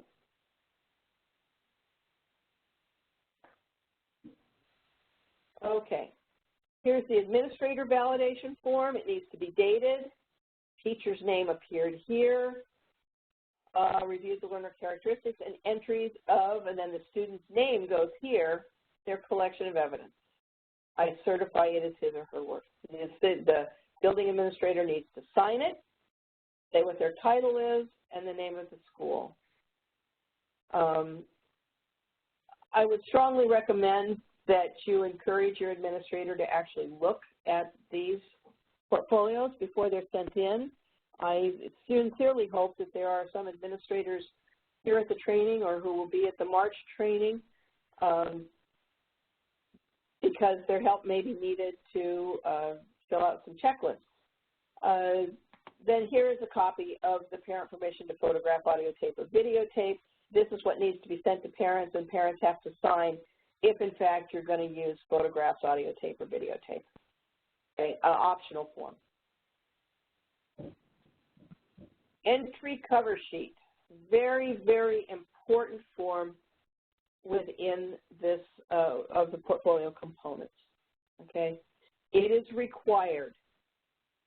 You need to provide all the requested information, and I really want you to take a look at pages 14 to 15 in the Procedures Handbook and make sure you know what all the required information is on an entry cover sheet.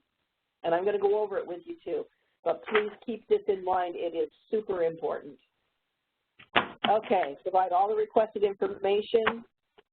Information for all three selected standards can be presented on one sheet or included with each standard separately. When we look at the next slide, I'm going to explain that statement. Okay, here's the other thing that you need to know. The entry, so matter and reactions for grade 8. That entry, if the entry cover sheet is not filled out completely, or if it is missing, that entry will score a 0 for all dimensions. It won't, in other words, the entry won't be scored and a score of 0 will be applied. This has a devastating effect on your overall proficiency rating. So make sure you fill out the entry cover sheet properly. This is a teacher job. This is not a student job. Data collection sheet. Well, let's go forward here for a minute. Here is a copy of the, Here is a copy of the entry cover sheet. This is a generic one that, that appears in the Procedures Handbook. There is one in the Procedures Handbook for grade 5, one for grade 8, and one for biology. This one I modified a little bit just so you know the essential features for all grades. Student first and last name must be there. School year is going to say 2016, 2017 on all your entry cover sheets for this year. Okay, now here's where things get a little interesting. It says learning standard, and on pages 14 and 15 in the Procedures Handbook, it says when you write the learning standard, you put the alpha code and then you write the standard verbatim in this spot. Don't just put the code in and not write the learning standard in. They both have to appear, or the entry cover sheet will be considered incomplete. What happens if it's incomplete? That entry will score a 0. This is probably the most frequent problem we have with entry cover sheets. They put, teachers write in the alphanumeric code, but they do not write the standard out. This is to help the scorers so that they know what the standard is. Okay, they can't really tell just from a number. You write out, so you put the number and the standard written out verbatim. Standards-based activity, that's that how statement. Marcus is going to be presented with some pictures of disasters, and he's going to explain how those disasters affect plant and animal life. And a peer helper or an adult helper is going to scribe for him. That's the standards-based activity. Doesn't have to be really long, just a brief description. And then the targeted skill. Given photographs, Marcus will explain the effects that these disasters have on plant and animal life. Now, that's not a direct quote, but from our previous work. So, again, here's the real critical one. The strand will be filled in if you use the entry cover sheets that are provided in Appendix B. Sorry, I lost my cursor again. Okay, now, you see that there are three strands, or three boxes, 3 blocks that can be filled in on this form. You may only submit one entry cover sheet that will contain the required information for all 3 strands. Many people do this, and they include just one. Sometimes people will make 2 copies, have the original and then make 2 copies, and for strand 1, they'll highlight around the edge. Okay, that's strand 1, and then they present their entry for strand 1, and then they repeat, then they put this sheet back in a second time for strand 2, and they highlight around it. Okay, so this is the information for strand 2, and then they do the same thing for the 3rd strand. Some people just present one entry cover sheet completely filled out with all 3 strands. Other people have actually cut this apart. And for strand 1, then here's the entry cover sheet for that one, for strand 2, for strand 3. You can do that any way you want. You can also develop a different entry cover sheet if you prefer, although this contains all the information, as long as the required information is there, which is student first and last name, school year, 2015, 2016, or 2016, 2017.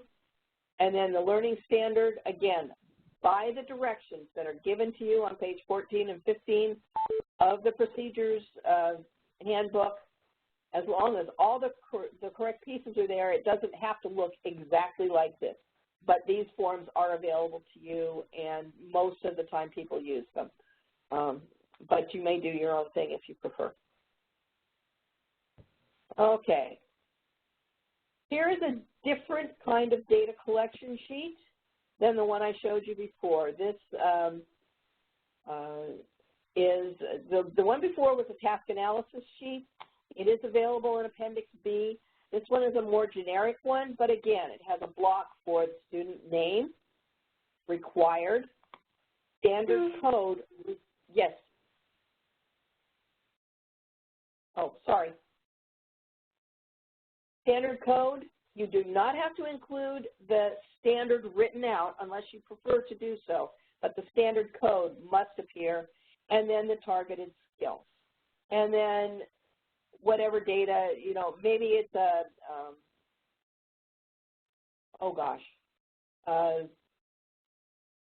let's take the example that we had, I showed you earlier with pH.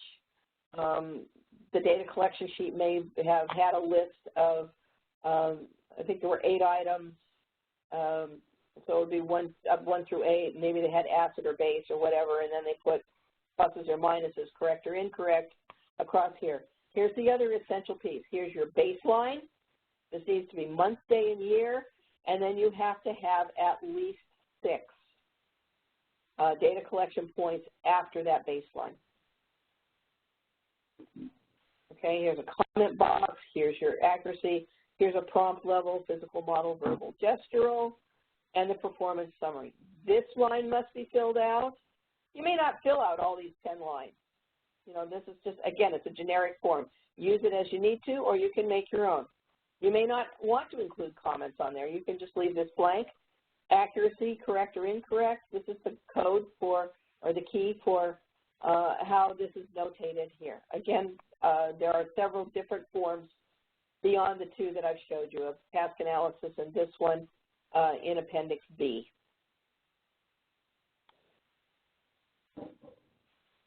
Okay, so let's go back here.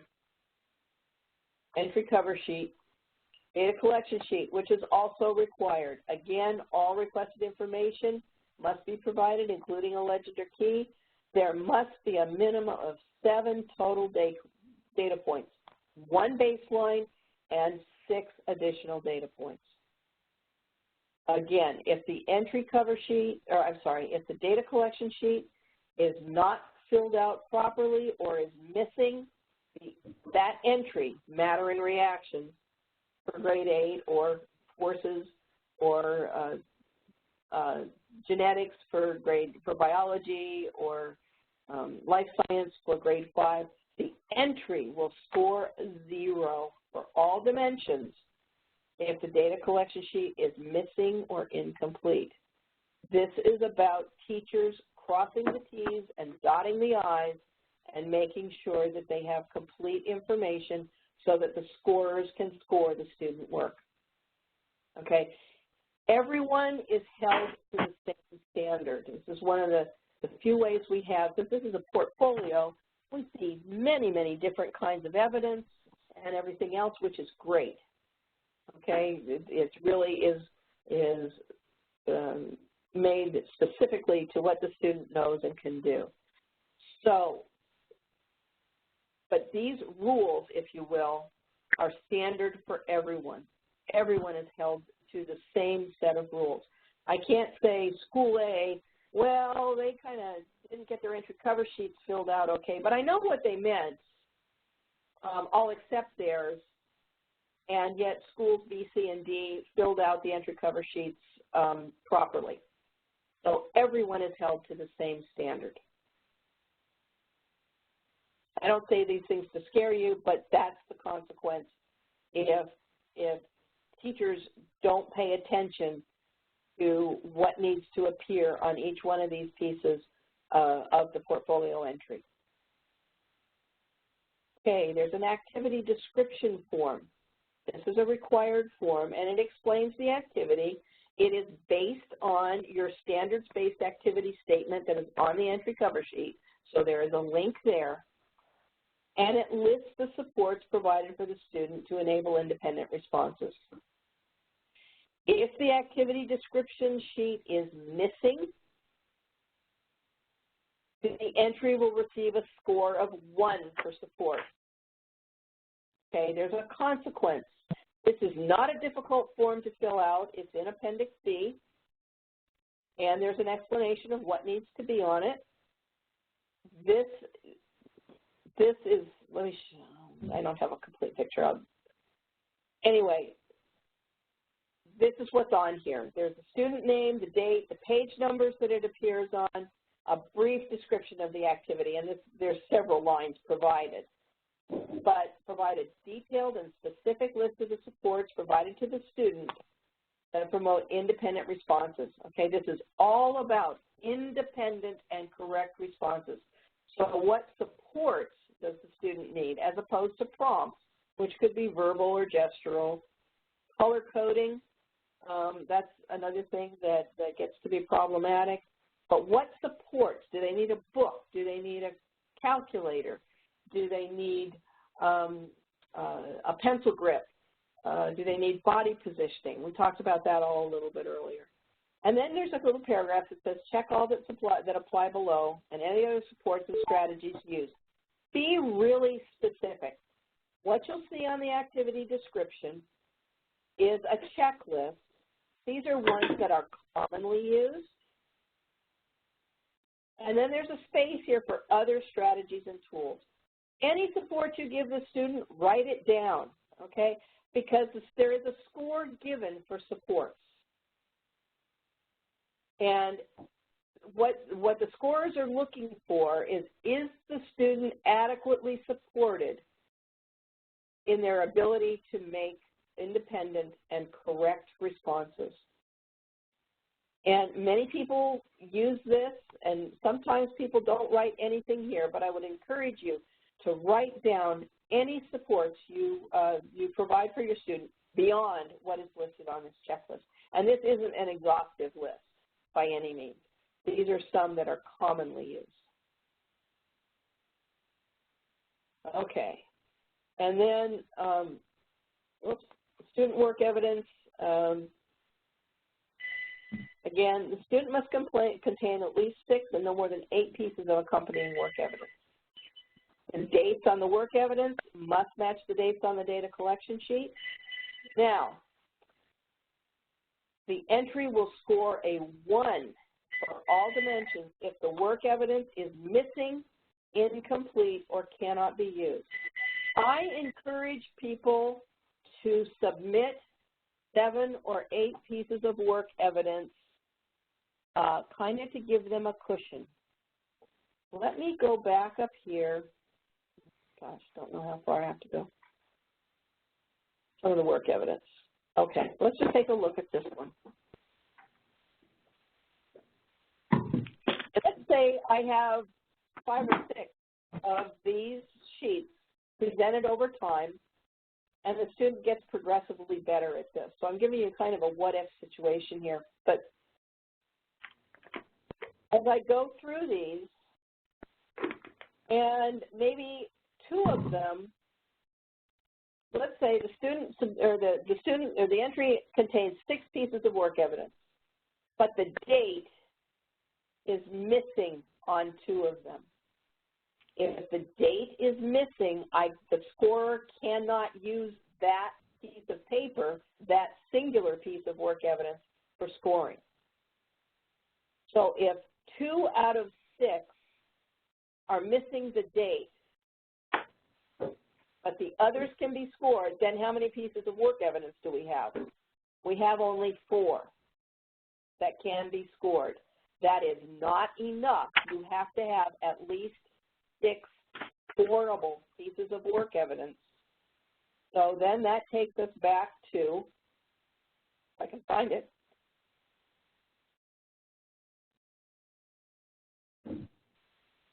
the work evidence 2 pieces out of 6 could not be used in the example I gave you. You have to have at least 6. So the entry would score a 1 for insufficient work evidence. So I suggest to people submit 7 or 8 pieces of work evidence just in case 1 or 2 get rejected for scoring for any number of reasons. And it's not an expansive list, and this isn't hard. There's a couple of condition codes, I'll throw that word out right now, but we'll talk about it more later, that are more common to see than others. But you need to make sure you've got enough scorable pieces of work evidence. Okay, again, there's a penalty there. And this has to do with that documentation, student name and student first and last name, date, the alphanumeric code, the targeted skill, and a percentage score. If one of those is missing from any singular piece of work evidence, it won't be counted for scoring. All of those pieces must be there. Okay, so again, although I hate to be jumping around here, make sure that these 5 pieces are here, and then you have your actual student work. But these are the critical pieces for scorers to be able to score the authentic student work.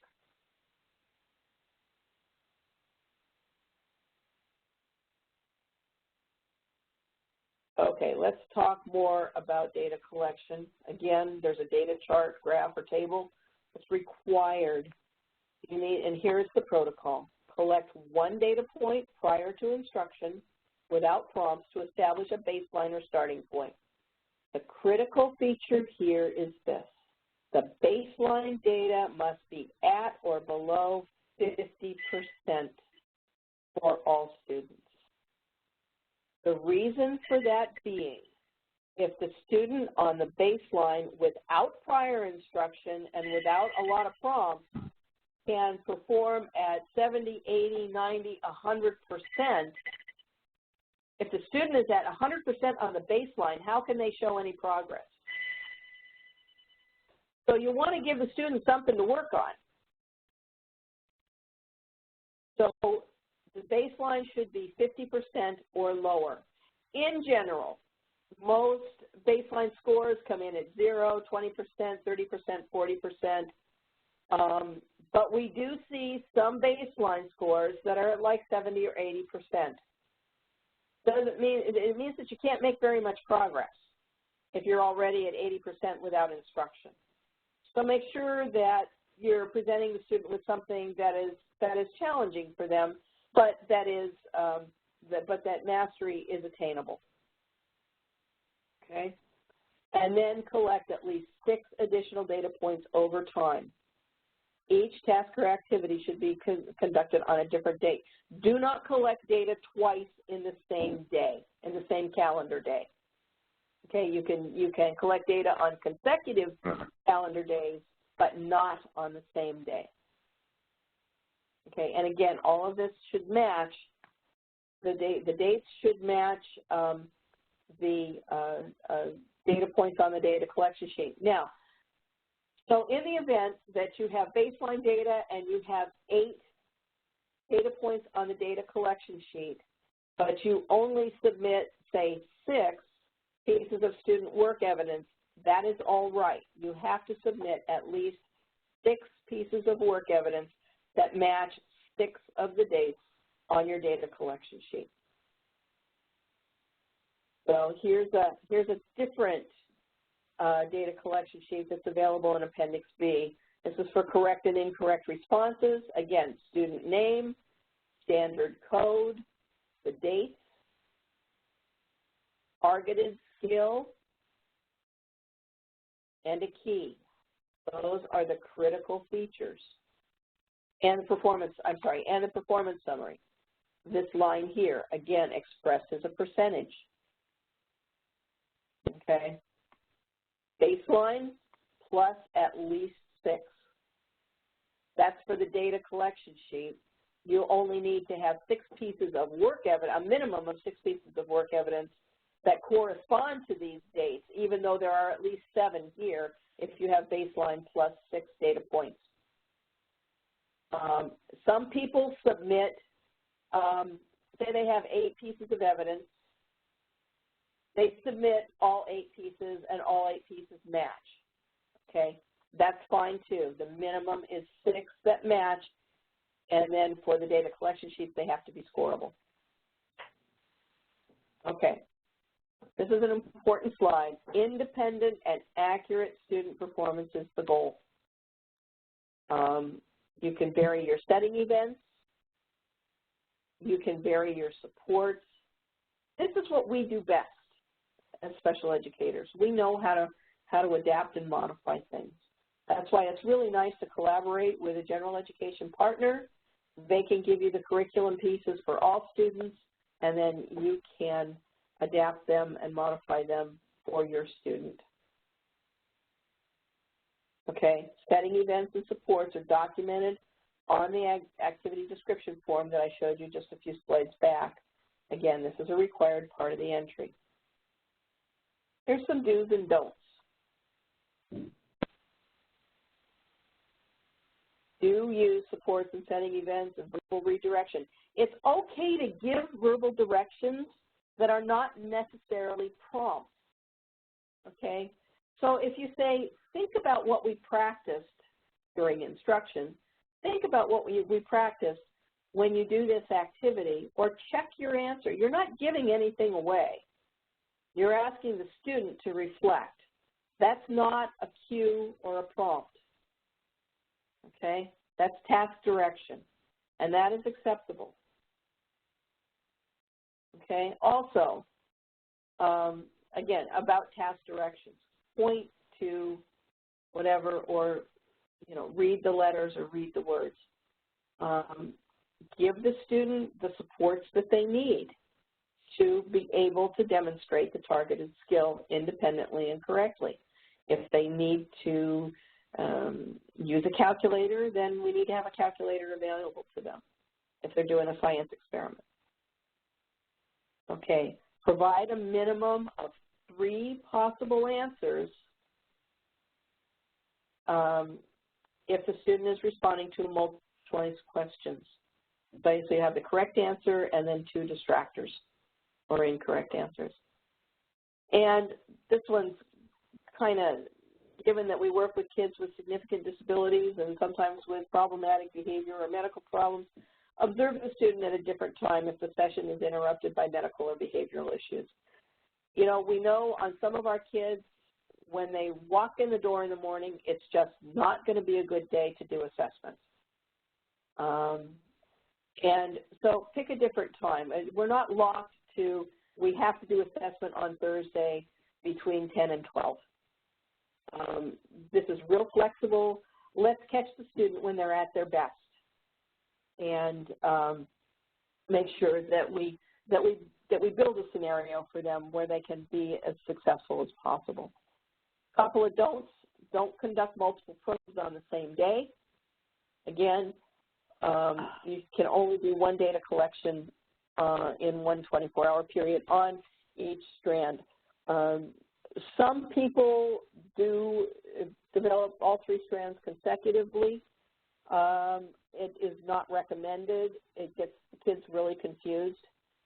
But if you're in a position where you have to do that, you could collect data on strand 1 and collect data on strand 2 in the same day, but you cannot collect data for strand 1 twice in the same day. Hope that makes sense. Score responses, don't score responses as correct if they are not performed independently. If the student is not independent, hey, there's two prongs to this: independent and correct.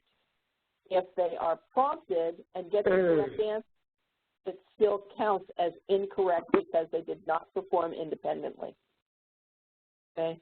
Don't exclude incorrect responses from the session. If the student doesn't get it right, then just like any other student, you know, we mark that one as incorrect, and we either reteach or represent or do what we need to do. But if the student gets an incorrect response, be honest, it's a student authentic response.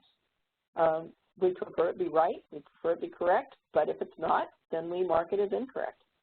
Also, don't provide any supports that will tell, show, or physically guide the student to the correct response. This is giving cues. Do not cue the student to the correct response. I had an example that I showed several years ago of a bunch of geometric figures, and there were circles and triangles and squares. And the student direction was find the 3 triangles. Well, there were only 3 triangles. There were different numbers for the other forms, the other geometric shapes. So be careful. Don't color code things. In your student directions, don't give color coding. If they're doing a matching task, don't color code the matching task. So because you don't know if the student is demonstrating the concept or they're matching red to red, blue to blue, and yellow to yellow. So avoid color coding can be a black hole if you're not careful. And again, don't provide the student the answer in the assessment or the text or the test condition. Make sure that your directions, if you give student directions, make sure that they're clear, but make sure that you don't give the answer like mark all 3. Well, okay, then you've given them the answer that there are 3 correct answers, or you've given them the condition that there are 3 correct answers. Also, tailor activities and worksheets to the needs of the student. Correctly score the work being submitted. Use correct observation date and make sure it matches the date on the data sheet. And only submit portfolio evidence completed by the student. Some of those are they don't even need to be said, but we put them down just as a reminder. Okay, again, all student work, this is what has to be on all student work. I'm going to show you a sample portfolio entry, and we'll go over this stuff. Okay, so here's the table of contents.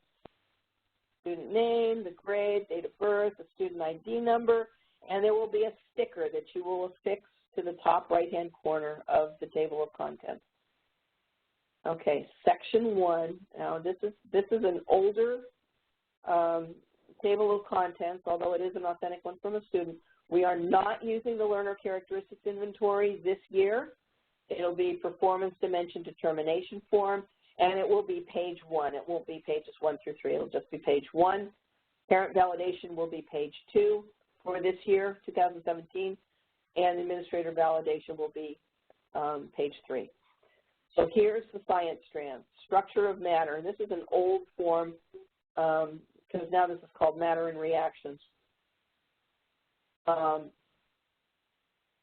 The entry cover sheet, the activity description, data collection sheet, evidence, number of pieces. There's 6 pieces of evidence. Fill out the number of pieces of student work evidence. It just gives the scorer an idea of how many pieces of work evidence are available to look at, and then list the pages. Science strand 2, forces, and here's the alphanumeric code of the learning standard that was used in the entry. Science strand 3 is actually called energy and waves now. Again, this is a really old form.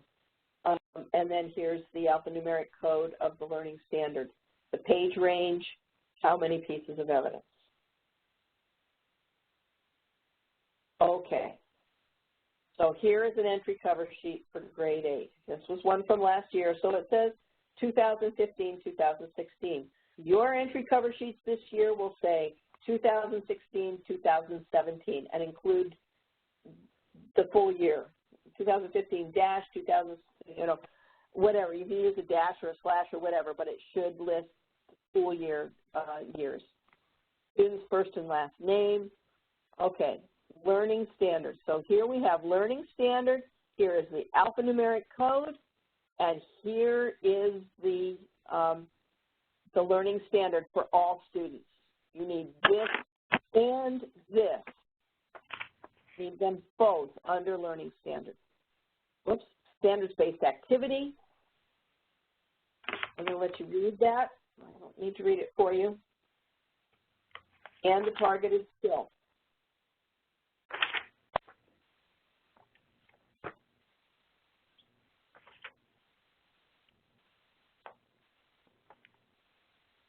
Okay, here is your data sheet. Student name, standard code. Okay, they didn't include the learning standard, although you can, and the targeted skills. Student will be able to recognize which force each machine uses. They used that task analysis form, baseline plus 1, 2, 3, 4, 5, 6, 7.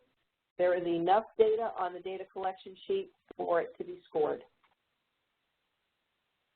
Here's your key, correct and incorrect. Here's your accuracy.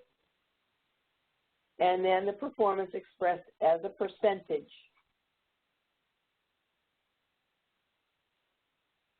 Okay, here's the activity description. Student name, the dates, what page numbers, and the standard code again. And here's the standards-based activities. Student was introduced to push and pull forces.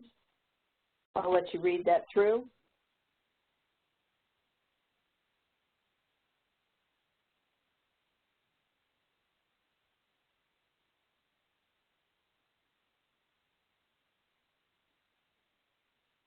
And then this teacher checked some of the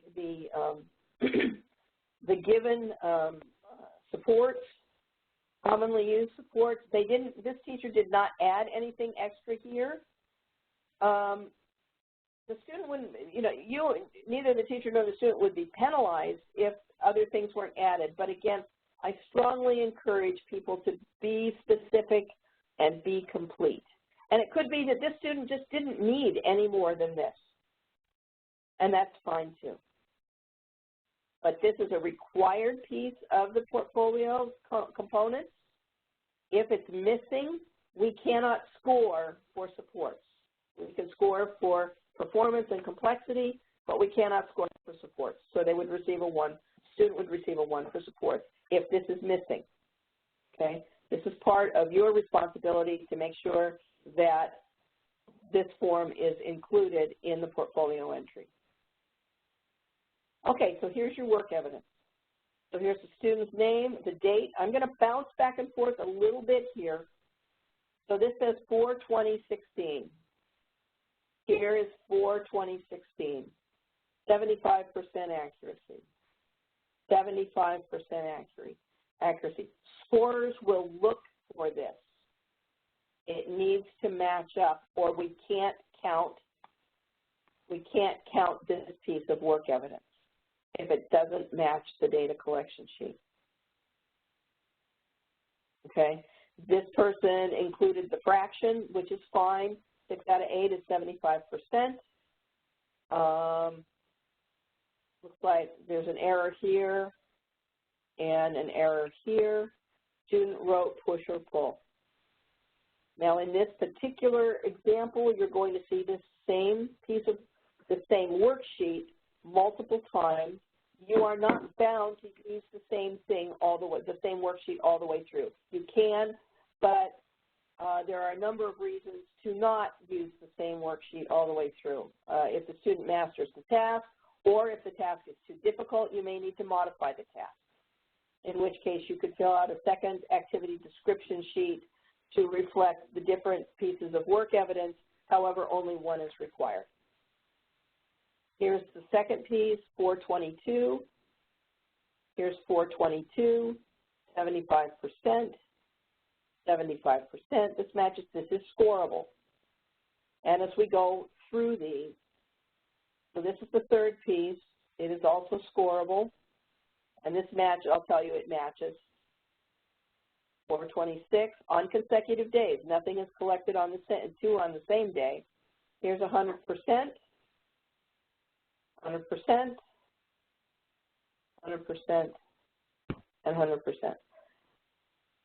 In a perfect world, if if this were me, I may have changed the task. After the student got 100% 2 times or 3 times, I might have thought, maybe I need to give the student a little bit more of a challenge. Again, you can change tasks all the way through your data collection. You're not limited to representing just one worksheet.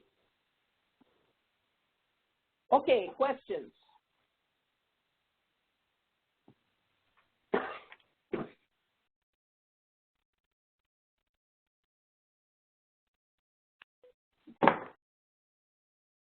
Carol?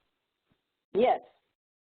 We have had quite a few questions come through. They're very good questions on chat.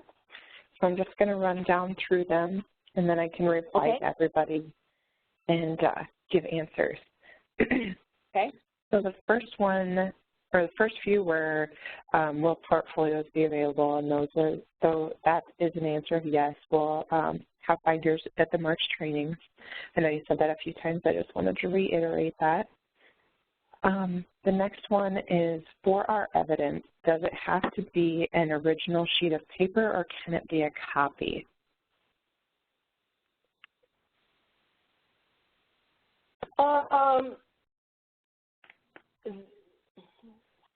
These worksheets, if they were blank, would be copies of of each other. But the work that is presented should be the student's original work. I hope that answers the question. I think it will. We have a school that is virtual, so I think she was just trying to figure out how she was going to get this done. Okay. If that person has further questions, they may certainly, I can certainly help them with clarification. Okay, and that was one question. I told her that we could chat with her if we need more. Yes, absolutely. Okay, I'm just writing this down. Okay, the next question was data points being taken on the same day, and they must be taken on different days. Within a strand, they must be taken on different days within a strand. Okay. The real essence here is plan in advance. You have lots of time to develop entries for 3 separate strands. Don't wait until the 1st of May to start on this. Okay? Start, do some planning and say in February I'm going to do this one, in March I'm going to do this one, in April I'm going to do this one. It's far less confusing for your students, and it takes a lot of stress off of you. Okay, go ahead. Okay, and then the next one, and this again you had already answered, but I just wanted to say it out loud just in case anybody else was questioning it. How many pieces of work evidence are needed? You'll have to have the baseline data plus at least 6 work evidences, but you could do 8. With 2 extra just in case. Yeah, let me qualify that. You have to have 6 scorable pieces of work evidence. Just because you submit 6 pieces of work evidence, if you've left out some of those essential characteristics, the name, the date, the alphanumeric code, the targeted skill, and the percentage, then it can't be scored. Okay, so all the work evidence needs to be scorable, needs to be scorable for it to be counted. That's why I suggest submit 7 or 8 pieces, just in case something, maybe you miss putting the percentage on one of the pieces of work evidence and we can't score that one. If you submit 6, now you've only got 5 that are scorable and that's not enough. But if you submit 7 or 8 and one for some reason happens to be unscorable, you still have 6 pieces of work evidence that can be scored so that we can count it for the portfolio. Otherwise, the portfolio scores a 1 for performance, complexity, and supports, and again, that's devastating to your overall proficiency level. Okay. The next question is there a maximum of multiple choice evidence that can be used per portfolio? No, there is not. The parameter is that if you present multiple choice questions, there must be 3 options to choose from, for a student to choose from, the correct answer and 2 distractors. Okay, that's the only requirement. So there's 3 options to choose from, but you could have, you can present 5 or 6 multiple choice questions on one worksheet. Okay. All right. Oops. Next page. And this I've answered also. Where do we get the sticker for the table of contents? Pearson will provide those. Once we get the student list from OSSE, we'll be printing labels for every school, and we will get those sent out to you all. And then the next question is, do I need to fax the performance dimension determination document to SEDS?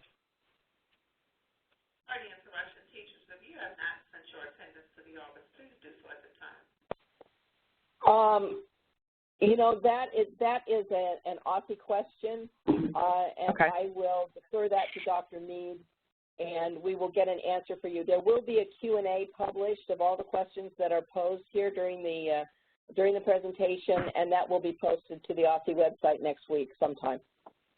Okay. I will mark this one as talk to Dr. Mead. Okay. Yes. And the last one, should we use dividers for each section and strand?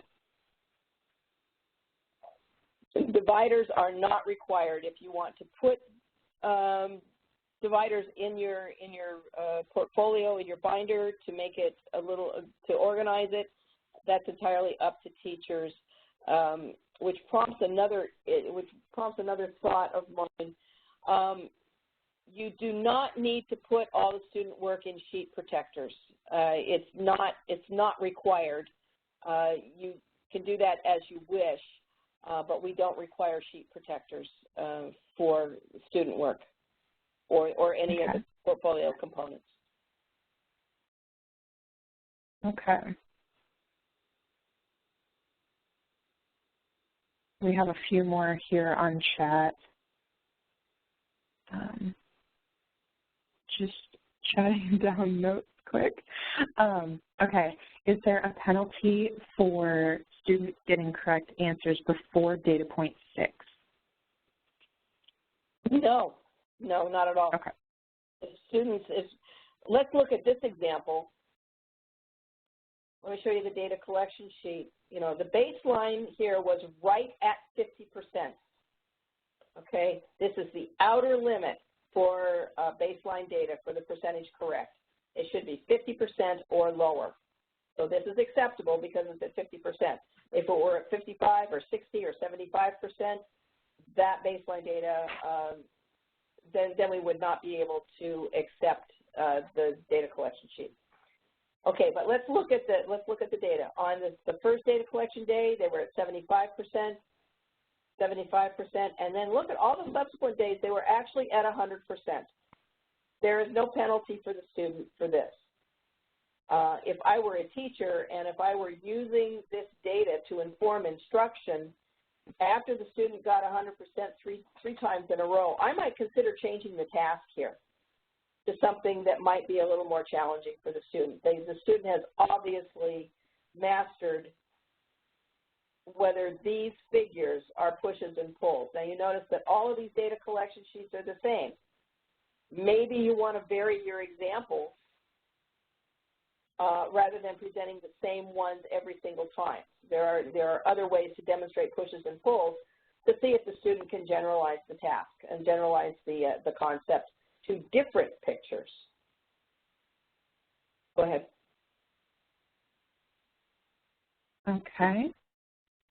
And then the next question we've got here is, I'm assuming that the supports used need to match what's listed in the student's IEP as an accommodation, correct?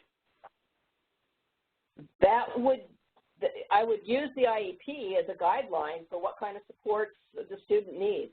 You don't need to include that IEP page in the portfolio. Okay, what scorers look at are the supports that are listed on this sheet, but this should match what's on the IEP. in terms of accommodations and modifications. Okay. That's all we've gotten so far in chat. Does anybody else have any? And folks, if you come up with other questions, either as you're starting to work on your portfolios or after this presentation and you've had a little chance to process and digest some of this information, don't hesitate to send those questions in because we'll include them in the Q&A. I have an additional question. Certainly. So in looking at the table of contents that was included in this year's handbook, it still mentions the learner characteristic inventory, which we're not using.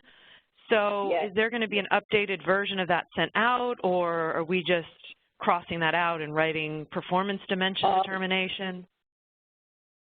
You could do either. We will get an updated version posted for you, though. Okay, thank you. Yes, thanks for that. But if, in fact, for some reason, either you can't find the updated version or whatever, you can just cross out learner characteristics inventory and write in performance dimension determination. That would be fine. Great, thank you. My question is similar. On the administrator's validation form, it listed learner characteristics. So that would be updated, or we just cross it out and write it in? That's in that context. It's more of a kind of a generic term. I would use it as a generic term. The student, they've reviewed the learner characteristics. It would be that they've reviewed the performance dimension determination form. Okay. I will try and get that reposted as well. Okay, thank you. Sure, but that would be what that refers to.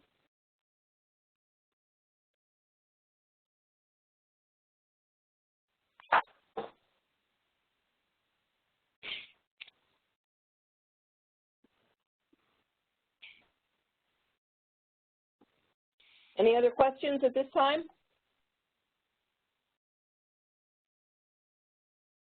Okay, we're going to move on. We're a little bit behind time, but I don't think it'll be a significant issue here.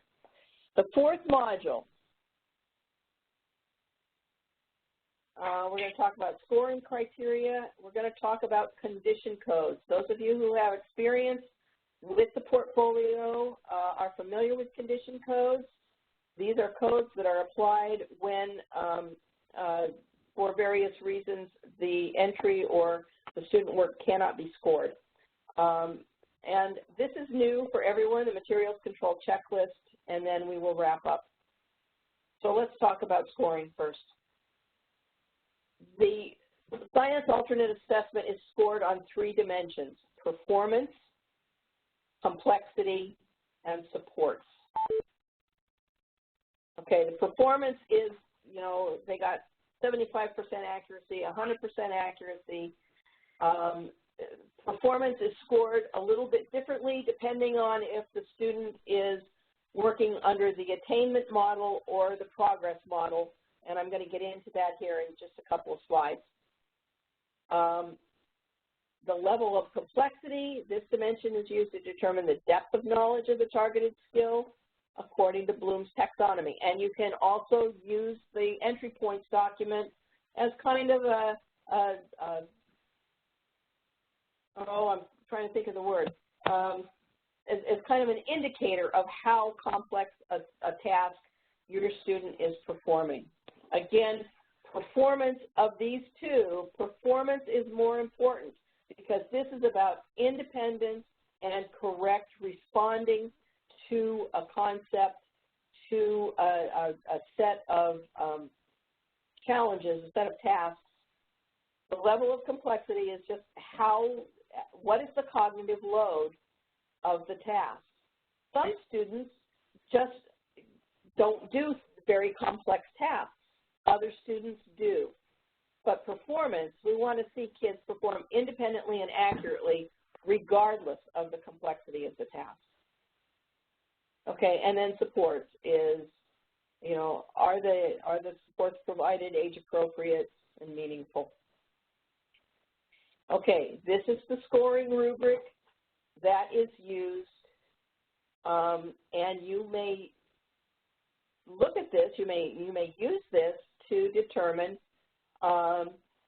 where your student falls on the on this rubric. Okay, so let's talk first about performance.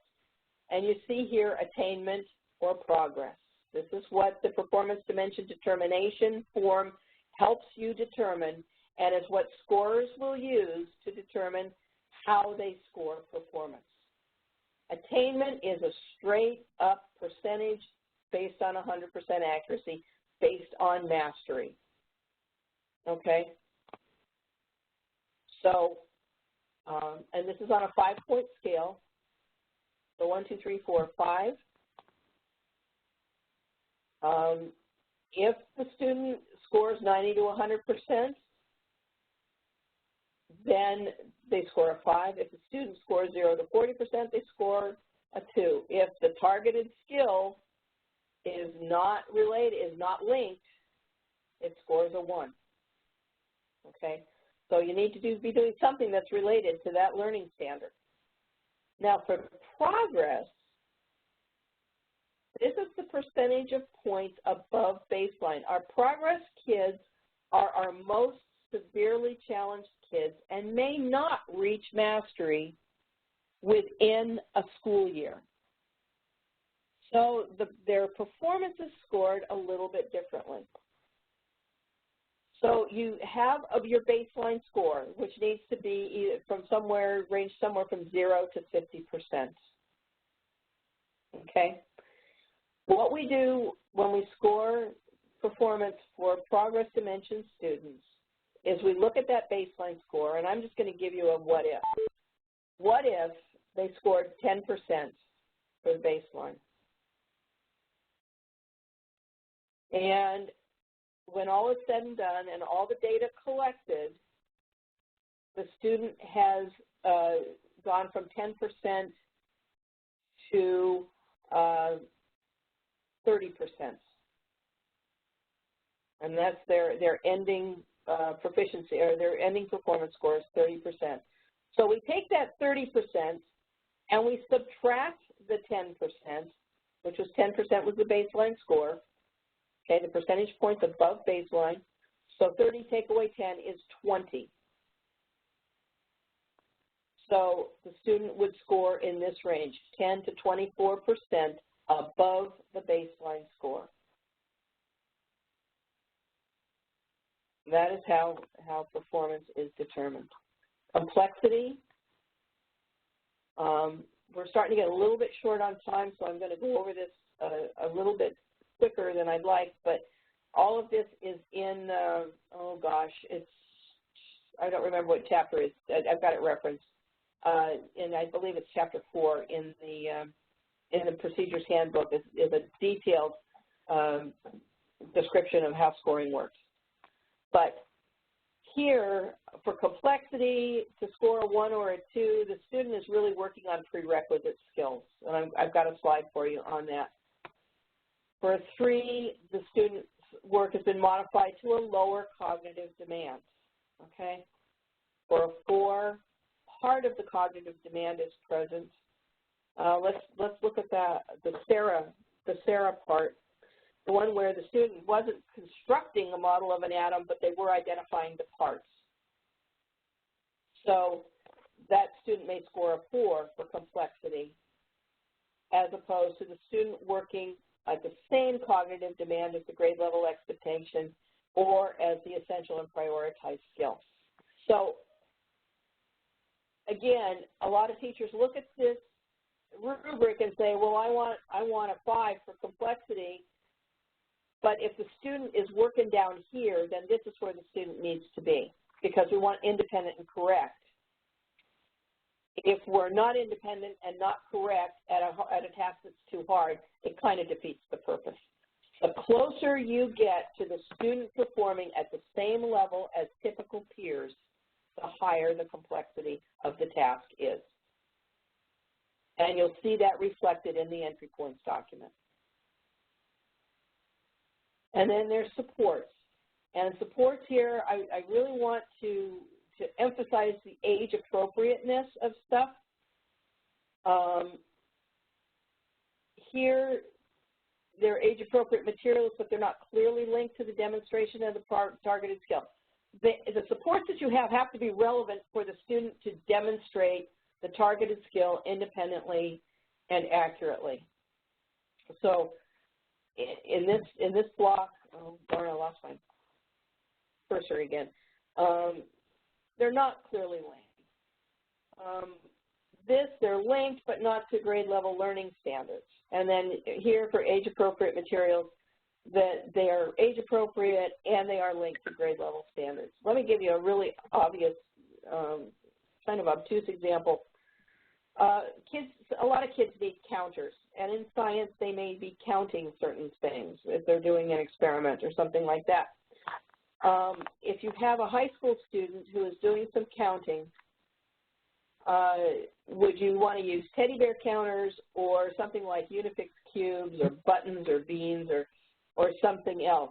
Talking about age appropriateness.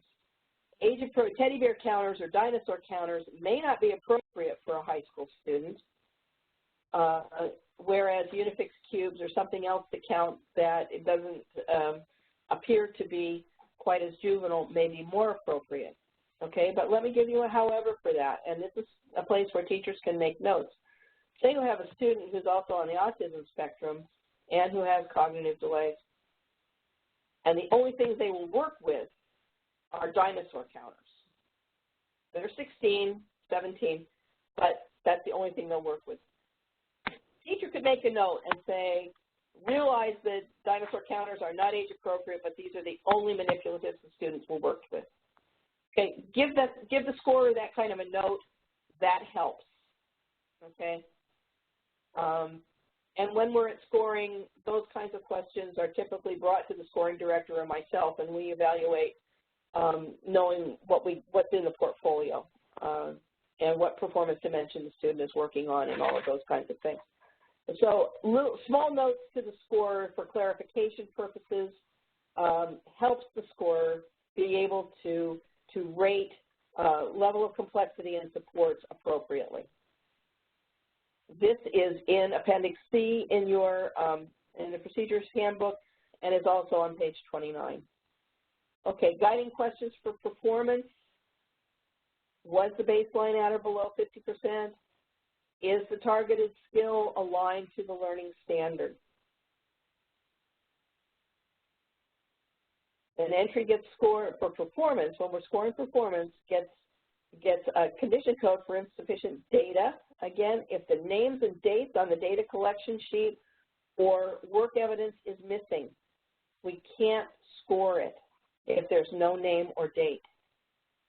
If the performance dimension determination form is missing, or again, the data collection sheet, there's fewer than 7 data points on the data collection sheet, baseline plus 6. If there are some data collection sheets floating around out there that have a baseline block and only 5 data collection event blocks, add however many you need. You can still use the form, just make sure you have enough. Again, everything doesn't have to be computer generated and look perfectly pretty. You can write in or add in a lot of stuff by hand, but you must have baseline plus 6 additional observations, period. If you don't have baseline plus 6, then we cannot score the entry, okay? And if there's no link between the targeted skill and the standard, okay, so those are problematic. Also, if there is not enough scorable work evidence, if there's evidence of cueing or cluing, if there's fewer than 3 multiple choice options. Now, there's a couple of exceptions.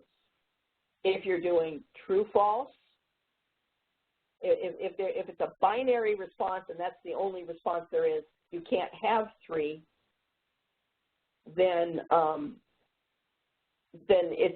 you can get around that.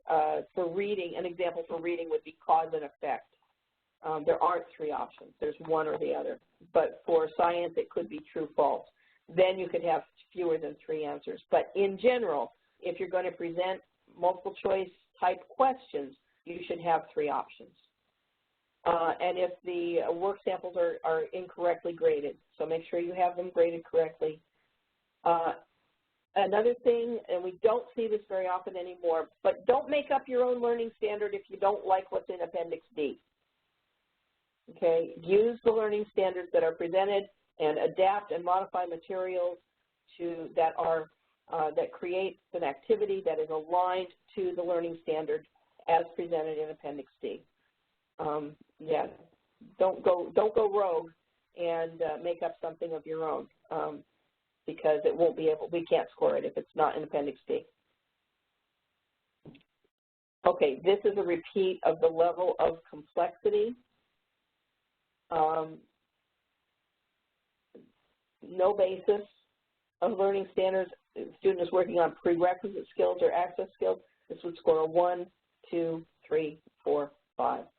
Part of the cognitive demand for here, a lower cognitive demand for a 3, and then the students reflects the same cognitive demand as the grade level expectation. Maybe a different level of complexity or difficulty, but the cognitive demand would be the same. Again, is the entry for guiding questions for complexity? What is the cognitive demand? Is this an access skill or an introductory skill? Let's talk about that for a minute. An access skill. With an access skill, there is no expectation to choose the correct response. The student is simply provided with a verbal message.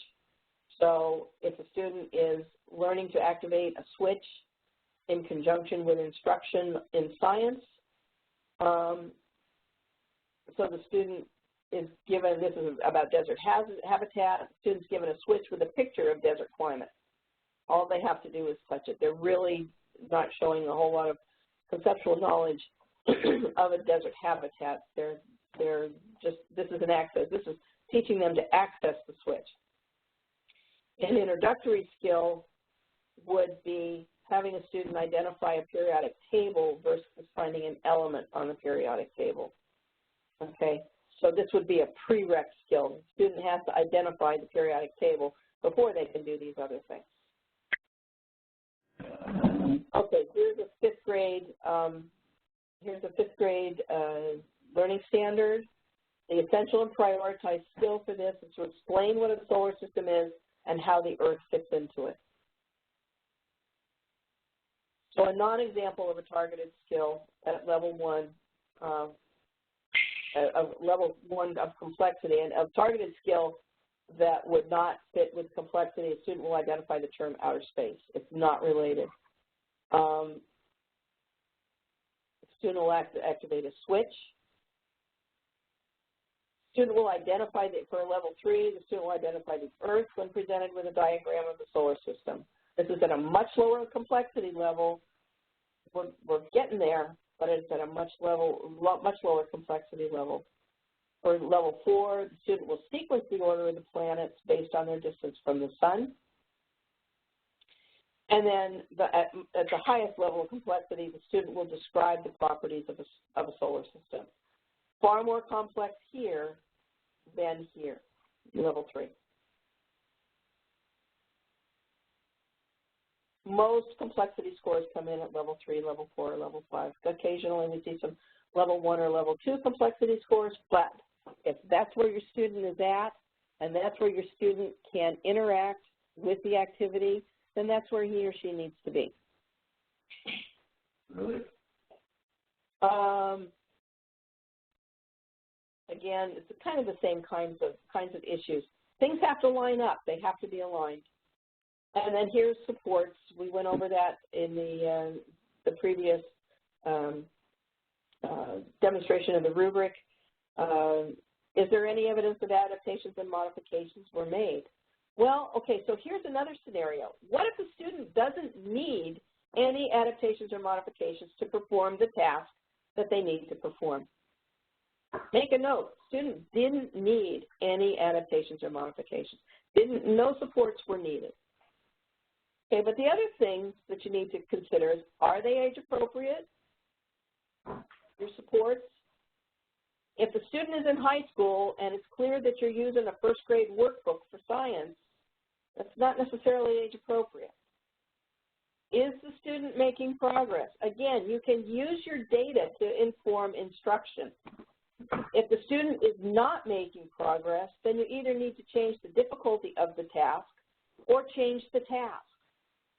If the student is getting 0% correct, or 5% correct, or 10% correct over 3 or 4 data collection points, then you need to ask yourself, is this task appropriate? Is the student making progress?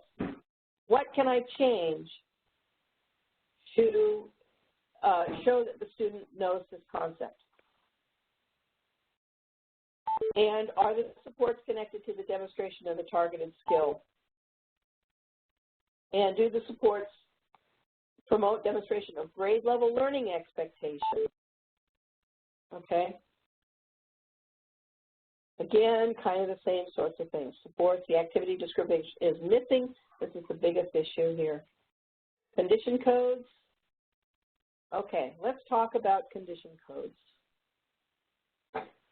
Condition codes are codes there, and I'm going to show them to you in just a minute, that indicate why a portfolio entry or parts of a portfolio entry could not be scored.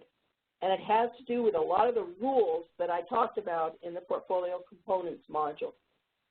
But let me make sure that I impress you with these 2 statements. The technical adequacy of the portfolio is important as the quality of work and effort that students bring to school every day. The technical adequacy part is your part, making sure all the T's are crossed and all the I's are dotted. Even having 1 of 3 required entries receive a condition code during scoring has a significant and adverse effect on the overall proficiency rating for science.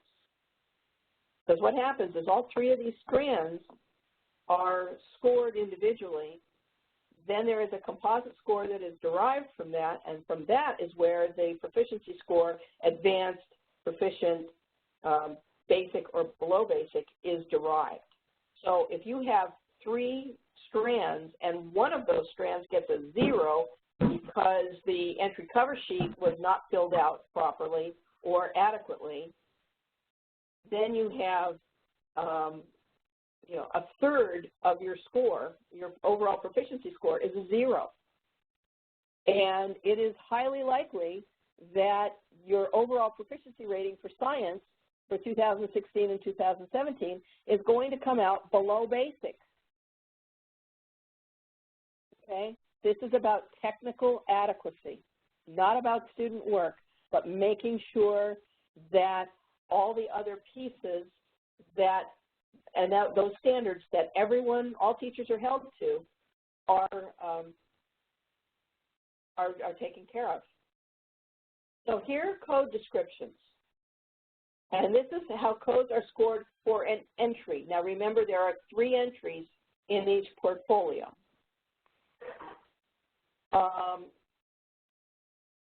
And N2, the entry is missing entirely, and we occasionally see that. I don't know whether people run out of time or what, but the entry is just missing. Sometimes it's because the student has had excessive absences, and we know that we have some students that are quite medically fragile, and that we're just happy that they're well enough to be at school on any particular day. But sometimes there will be a missing entry. Okay. N3, insufficient evidence, no name or date on the data chart or the student work. Here's what happens. N3, you get a 0 for performance, a 0 for complexity, a 0 for supports. So your entry doesn't get scored, essentially. N4, now this was a problem, or it has been a problem in the past, which is why it's in pink here. The entry cover sheet is missing or it's incomplete. The biggest problem here that will earn your entry or your student's entry in N4 is if you don't put the learning standard, if you don't write out the learning standard along with giving the alphanumeric code. You have to do both. alphanumeric code, and verbatim, the learning standard right out of Appendix D. All you have to do is copy it. But both of those pieces need to be there. Okay. A condition code of CA is applied, and you'll see this on your student, your individual student reports. It'll say condition code. Hopefully that block won't be filled in. But if there is, if you have a CA, that means the performance dimension determination form was missing or incomplete. We can't score performance because we don't know which dimension to use. You will receive a 1. Your student's entry will receive a 1, but we can score for complexity and supports. But it significantly diminishes the score for that entry. CB, the wrong performance dimension is chosen. This has been a problem in the recent past, but this year we're using the performance dimension determination form, and I'm hopeful that that will take care of it because you can either choose attainment or progress on the performance determination form. CC, the standard is not one on the student's identified grade level. Don't have an 8th grade student, but give them 5th grade learning standards to demonstrate in their portfolio. If the student is enrolled in the 8th grade, you need to use 8th grade standards. And by the same token, if they're in the 5th grade, you need to use 5th grade standards. Biology, you need to use biology standards. Okay? CD, there's no data chart or there's not enough data on the data chart. And typically when people have problems getting a code of CD, there is not enough data on the data chart. Remember, you have to have a baseline data point and 6 additional data collection points. So 7, you need to have 7 data collection points on the data chart. Most people have a data chart, it's just not complete. Okay, again, if you need to add columns on the right-hand side of the paper, go for it, it's fine. As long as it just needs to be there. CE, not enough scorable work evidence. This has not been a really huge problem in the past, but you need to be aware. CF, okay, no percentage scores recorded. That's frequently a problem on some portfolios. And if the scores and the dates don't match. If the targeted skill is left off, if the alphanumeric code is left off of the student work evidence, we can't score that piece of student work evidence. Again, if you have 7 or 8 pieces that you submit and one, for some reason, something got left out, you still have your minimum of 6 that can be scored. And then these last ones we don't see frequently, but occasionally. If you can't use, you can only use a strand once or a learning standard once. Okay, don't use it twice. The standard is not one of the possible standards. Don't make up one, and don't make up your own standard because you don't feel that what's available suits your student. You need to use one that's available. Again, the student work is not aligned to the targeted skill or the strand or the standard, and this can be pretty serious. These 3 can be pretty serious. We don't see them really often, but make sure that your student work evidence is aligned to the standard. A CJ is missing the activity description sheet. It means we can't score supports, but we can score for performance and complexity. And a CK is the baseline over 50%. We can't score performance, but we can score complexity and supports. Okay, make sure your baseline is 50% or less. So this is 51% or more. We cannot score for performance. So that's what condition codes are all about. So these are the most frequently seen in recent past. And for the CB, the wrong performance dimension chosen, but like I say, because we're using a different form this year, I think this will not be as much a problem for folks as it has been. The data chart is not, there's not enough data on the data chart. Not enough scoreable work evidence, although that's been a big improvement over time. And also leaving off the name and date, the alpha code, the targeted skill, and the percentage scores on student work evidence. Those are probably the most important ones. Okay, so here we have something that is new for everyone, and it is required. Okay, this form is posted on the OSSE website. It is not in the Procedures Handbook at this time. There is a different checklist in the Procedures Handbook, but the Materials Control Checklist is the required form that must be submitted with the portfolio. Oh, sorry. So this is new for everyone. What it is a checklist to go through all of these little components, all the little pieces that are required in terms of what needs to be in the portfolio. So here we have the table of contents. That's a required piece, although it is not scored. There needs to be 2 reviews of your portfolio before it is submitted.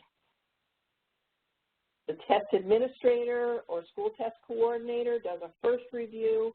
A second review is done by a person who has been trained, who has attended one of these trainings, either the trainings today and tomorrow or the trainings, the on-site trainings in mid-March. They have been trained, and you would be, that person would be a second reviewer. And you're going to take this checklist and you're going to go through the portfolio and say, is the table of contents there? And if it is, you don't need to fill in the grayed out spots, but the white spots, all requested information is present, yes or no. Actually, if it's no, you leave it blank. If it's yes, you check it. And it could be a check mark or an X or however you want to mark it, but that needs to be there. Is the performance dimension determination in the portfolio? Okay, and here's a reference to where to find it if you're not sure. Form is present and complete. First reviewer, second reviewer. Entry cover sheet. Student first and last name is there. The school year, 2016, 2017.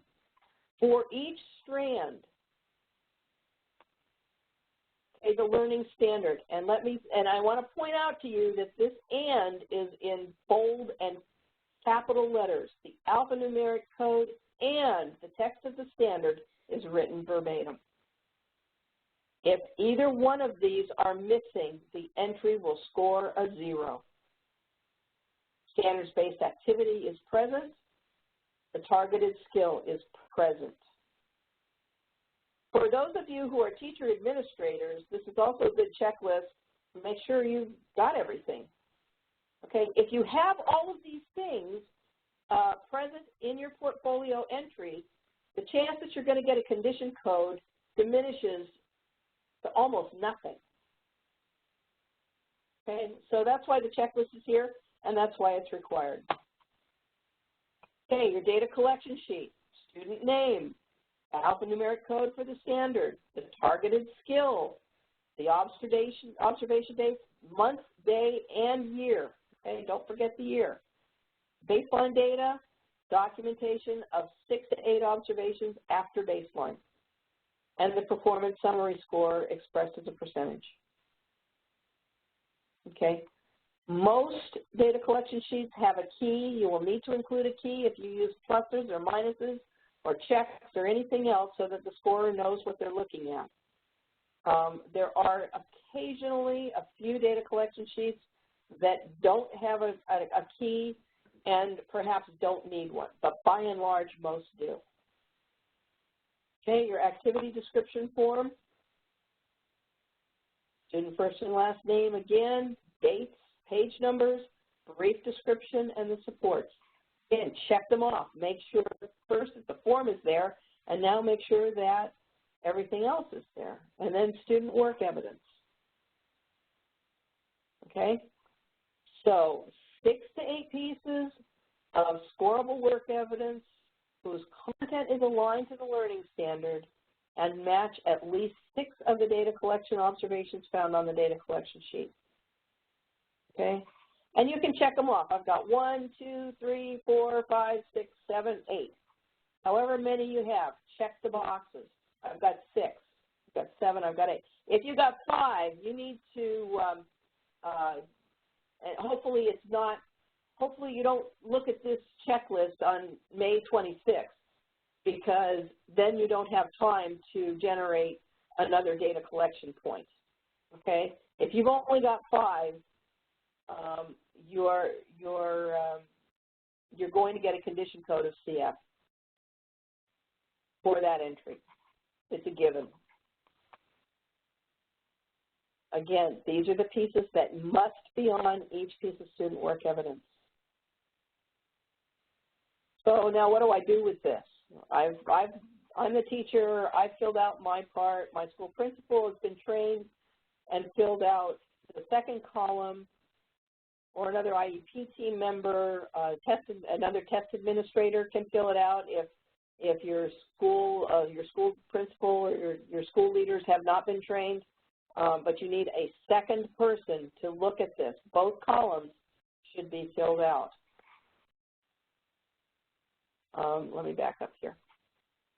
Okay, so here's what needs to happen. Forms will be inserted into the, oftentimes binders have a little plastic pocket in the front of the binder.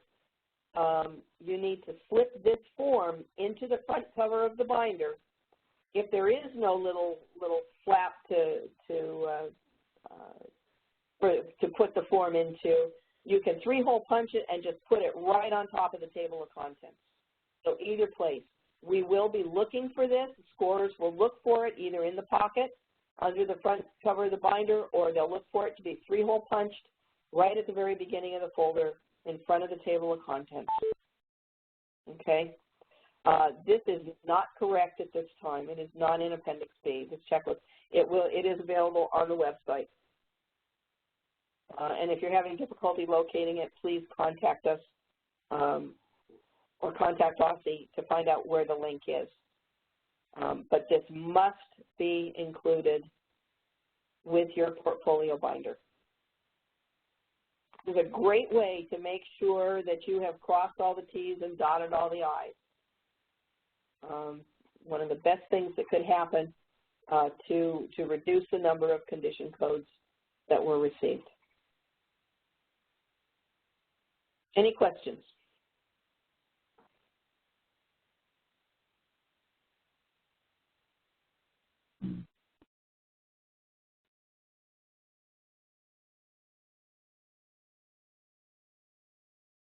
Carol? Yes. We do have one. Let me just pull myself off speaker here. Do we have the link for the materials control checklist that we can add into the Q&A portion when we send these out? Yes, we will get the link added before the slide decks are posted. Okay. All right. And then the next question was, where can we find the results of last year's portfolio? I wasn't sure if you knew that answer or if that would be a question for Dr. Mead. It would be most appropriate for Dr. Mead. There should have been an individual student report that was published that should have been received in the schools that would become part of the student's record, and I believe there might have been a copy to be sent to parents.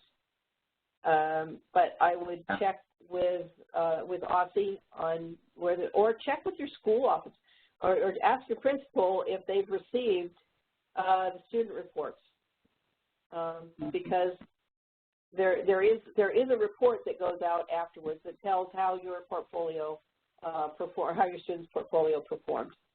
and whether or not you had any condition codes. I have a question. This is Tiffany Yeldell again. When does the portfolio need to be shipped? Like, what is the deadline where all materials need to be post-dated?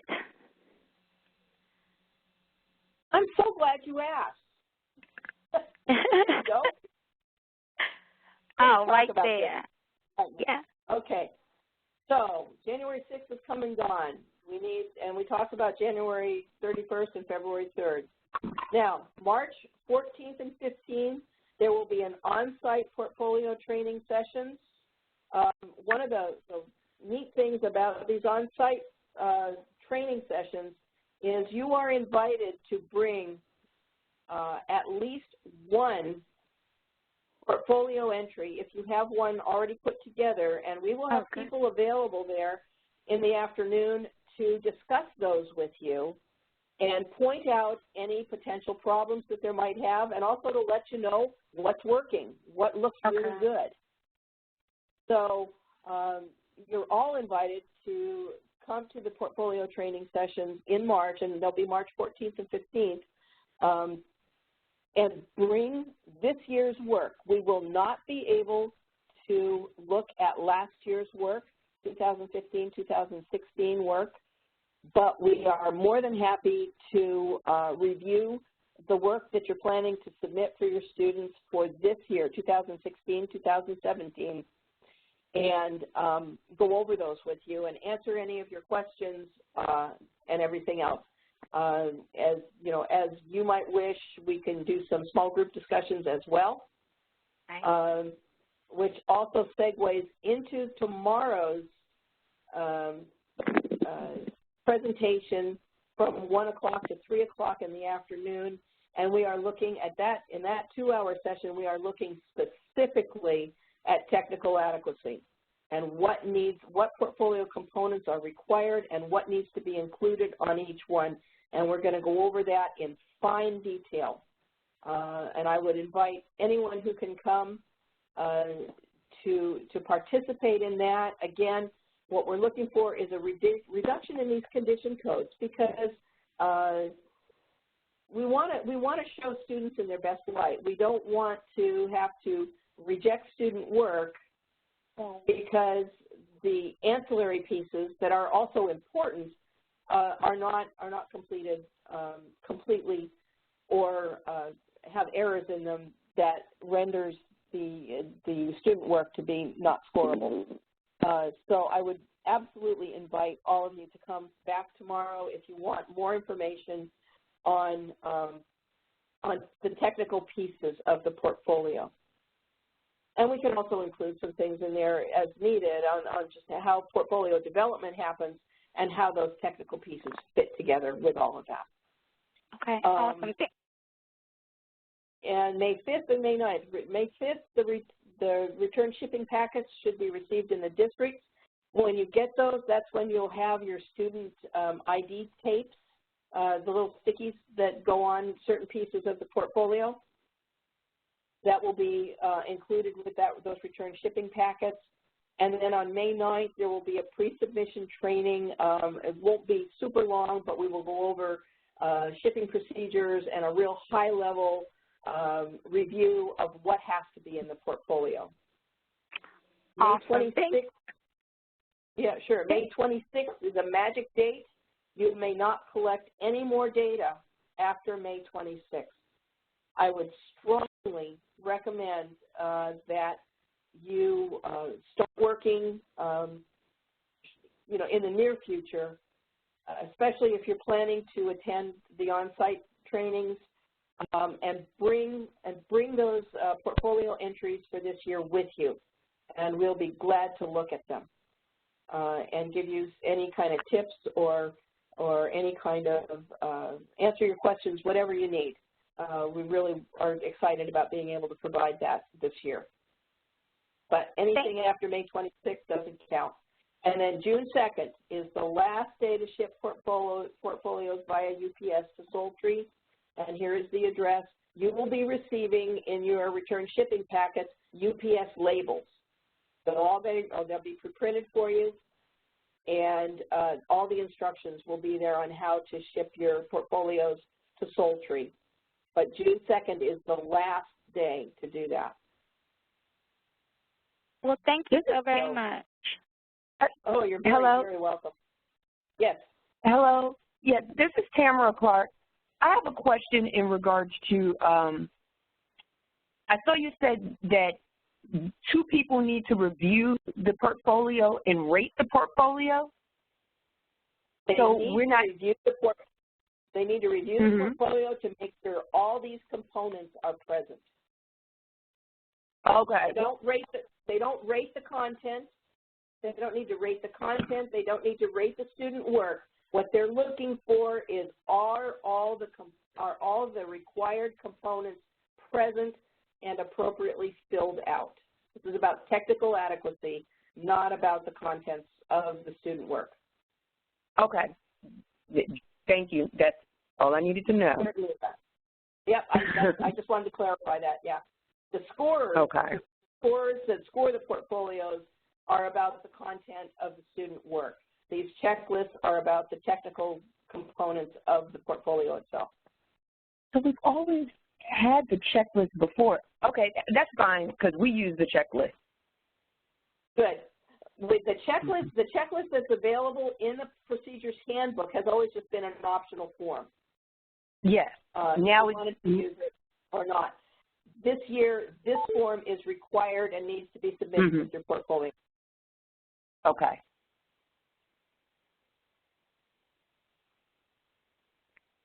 We do have a couple questions on chat here. Are both dates required for the on-site portfolio training session? And no. No, they're just highly recommended, right? They are highly recommended. And again, it's a chance to really get some face-to-face contact and be able to ask some other questions if you feel the need. Right, but only one day would be necessary. We're not doing 2 different, like 2 separate trainings, right? Okay. Correct. Correct. Okay, and then we've got, where do we submit the participation dimension determination form and the parent acknowledgement verification? You 3-hole punch them and put them right in the portfolio. They are just part of that section 1 of the portfolio.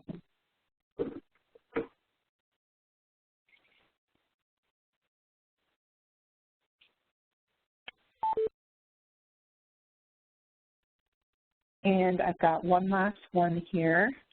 Here it is.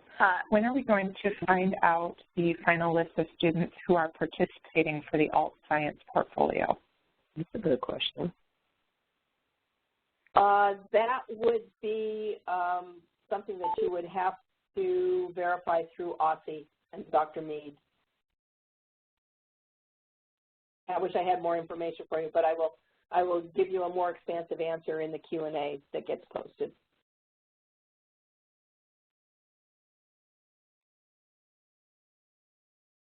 Perfect. That's all in chat for now. Okay. This last slide, if you need more information, your point of contact, your first point of contact are your local contacts. Your building DC Science coordinator or your LEA DC Science alternate coordinators if you have questions. At OSSI, your point of contact is Dr. Mead, and her information is listed here. If you have questions for myself, you can reach me through Anna Bowles at Pearson, and her contact information is also listed here. We're just about out of time. I want to thank you very much for your attention. This has been a long session. There's been a lot of repetition, and I appreciate your hanging in there. I'm very excited about portfolios this year and expect to see great things from everybody. Also want to thank you again for your time and your trouble. I know you've got classroom commitments and other work commitments, and it means a lot to us for you to take your time out to listen in this morning. There will be another session tomorrow, again, talking specifically about and in fine detail about the technical aspects of the portfolio. And on that note, I want to say thank you very much to all of you. It is just about noon, and I hope you have a great rest of the day. And we'll look forward to seeing some of you tomorrow, and hope to see all of you back in March.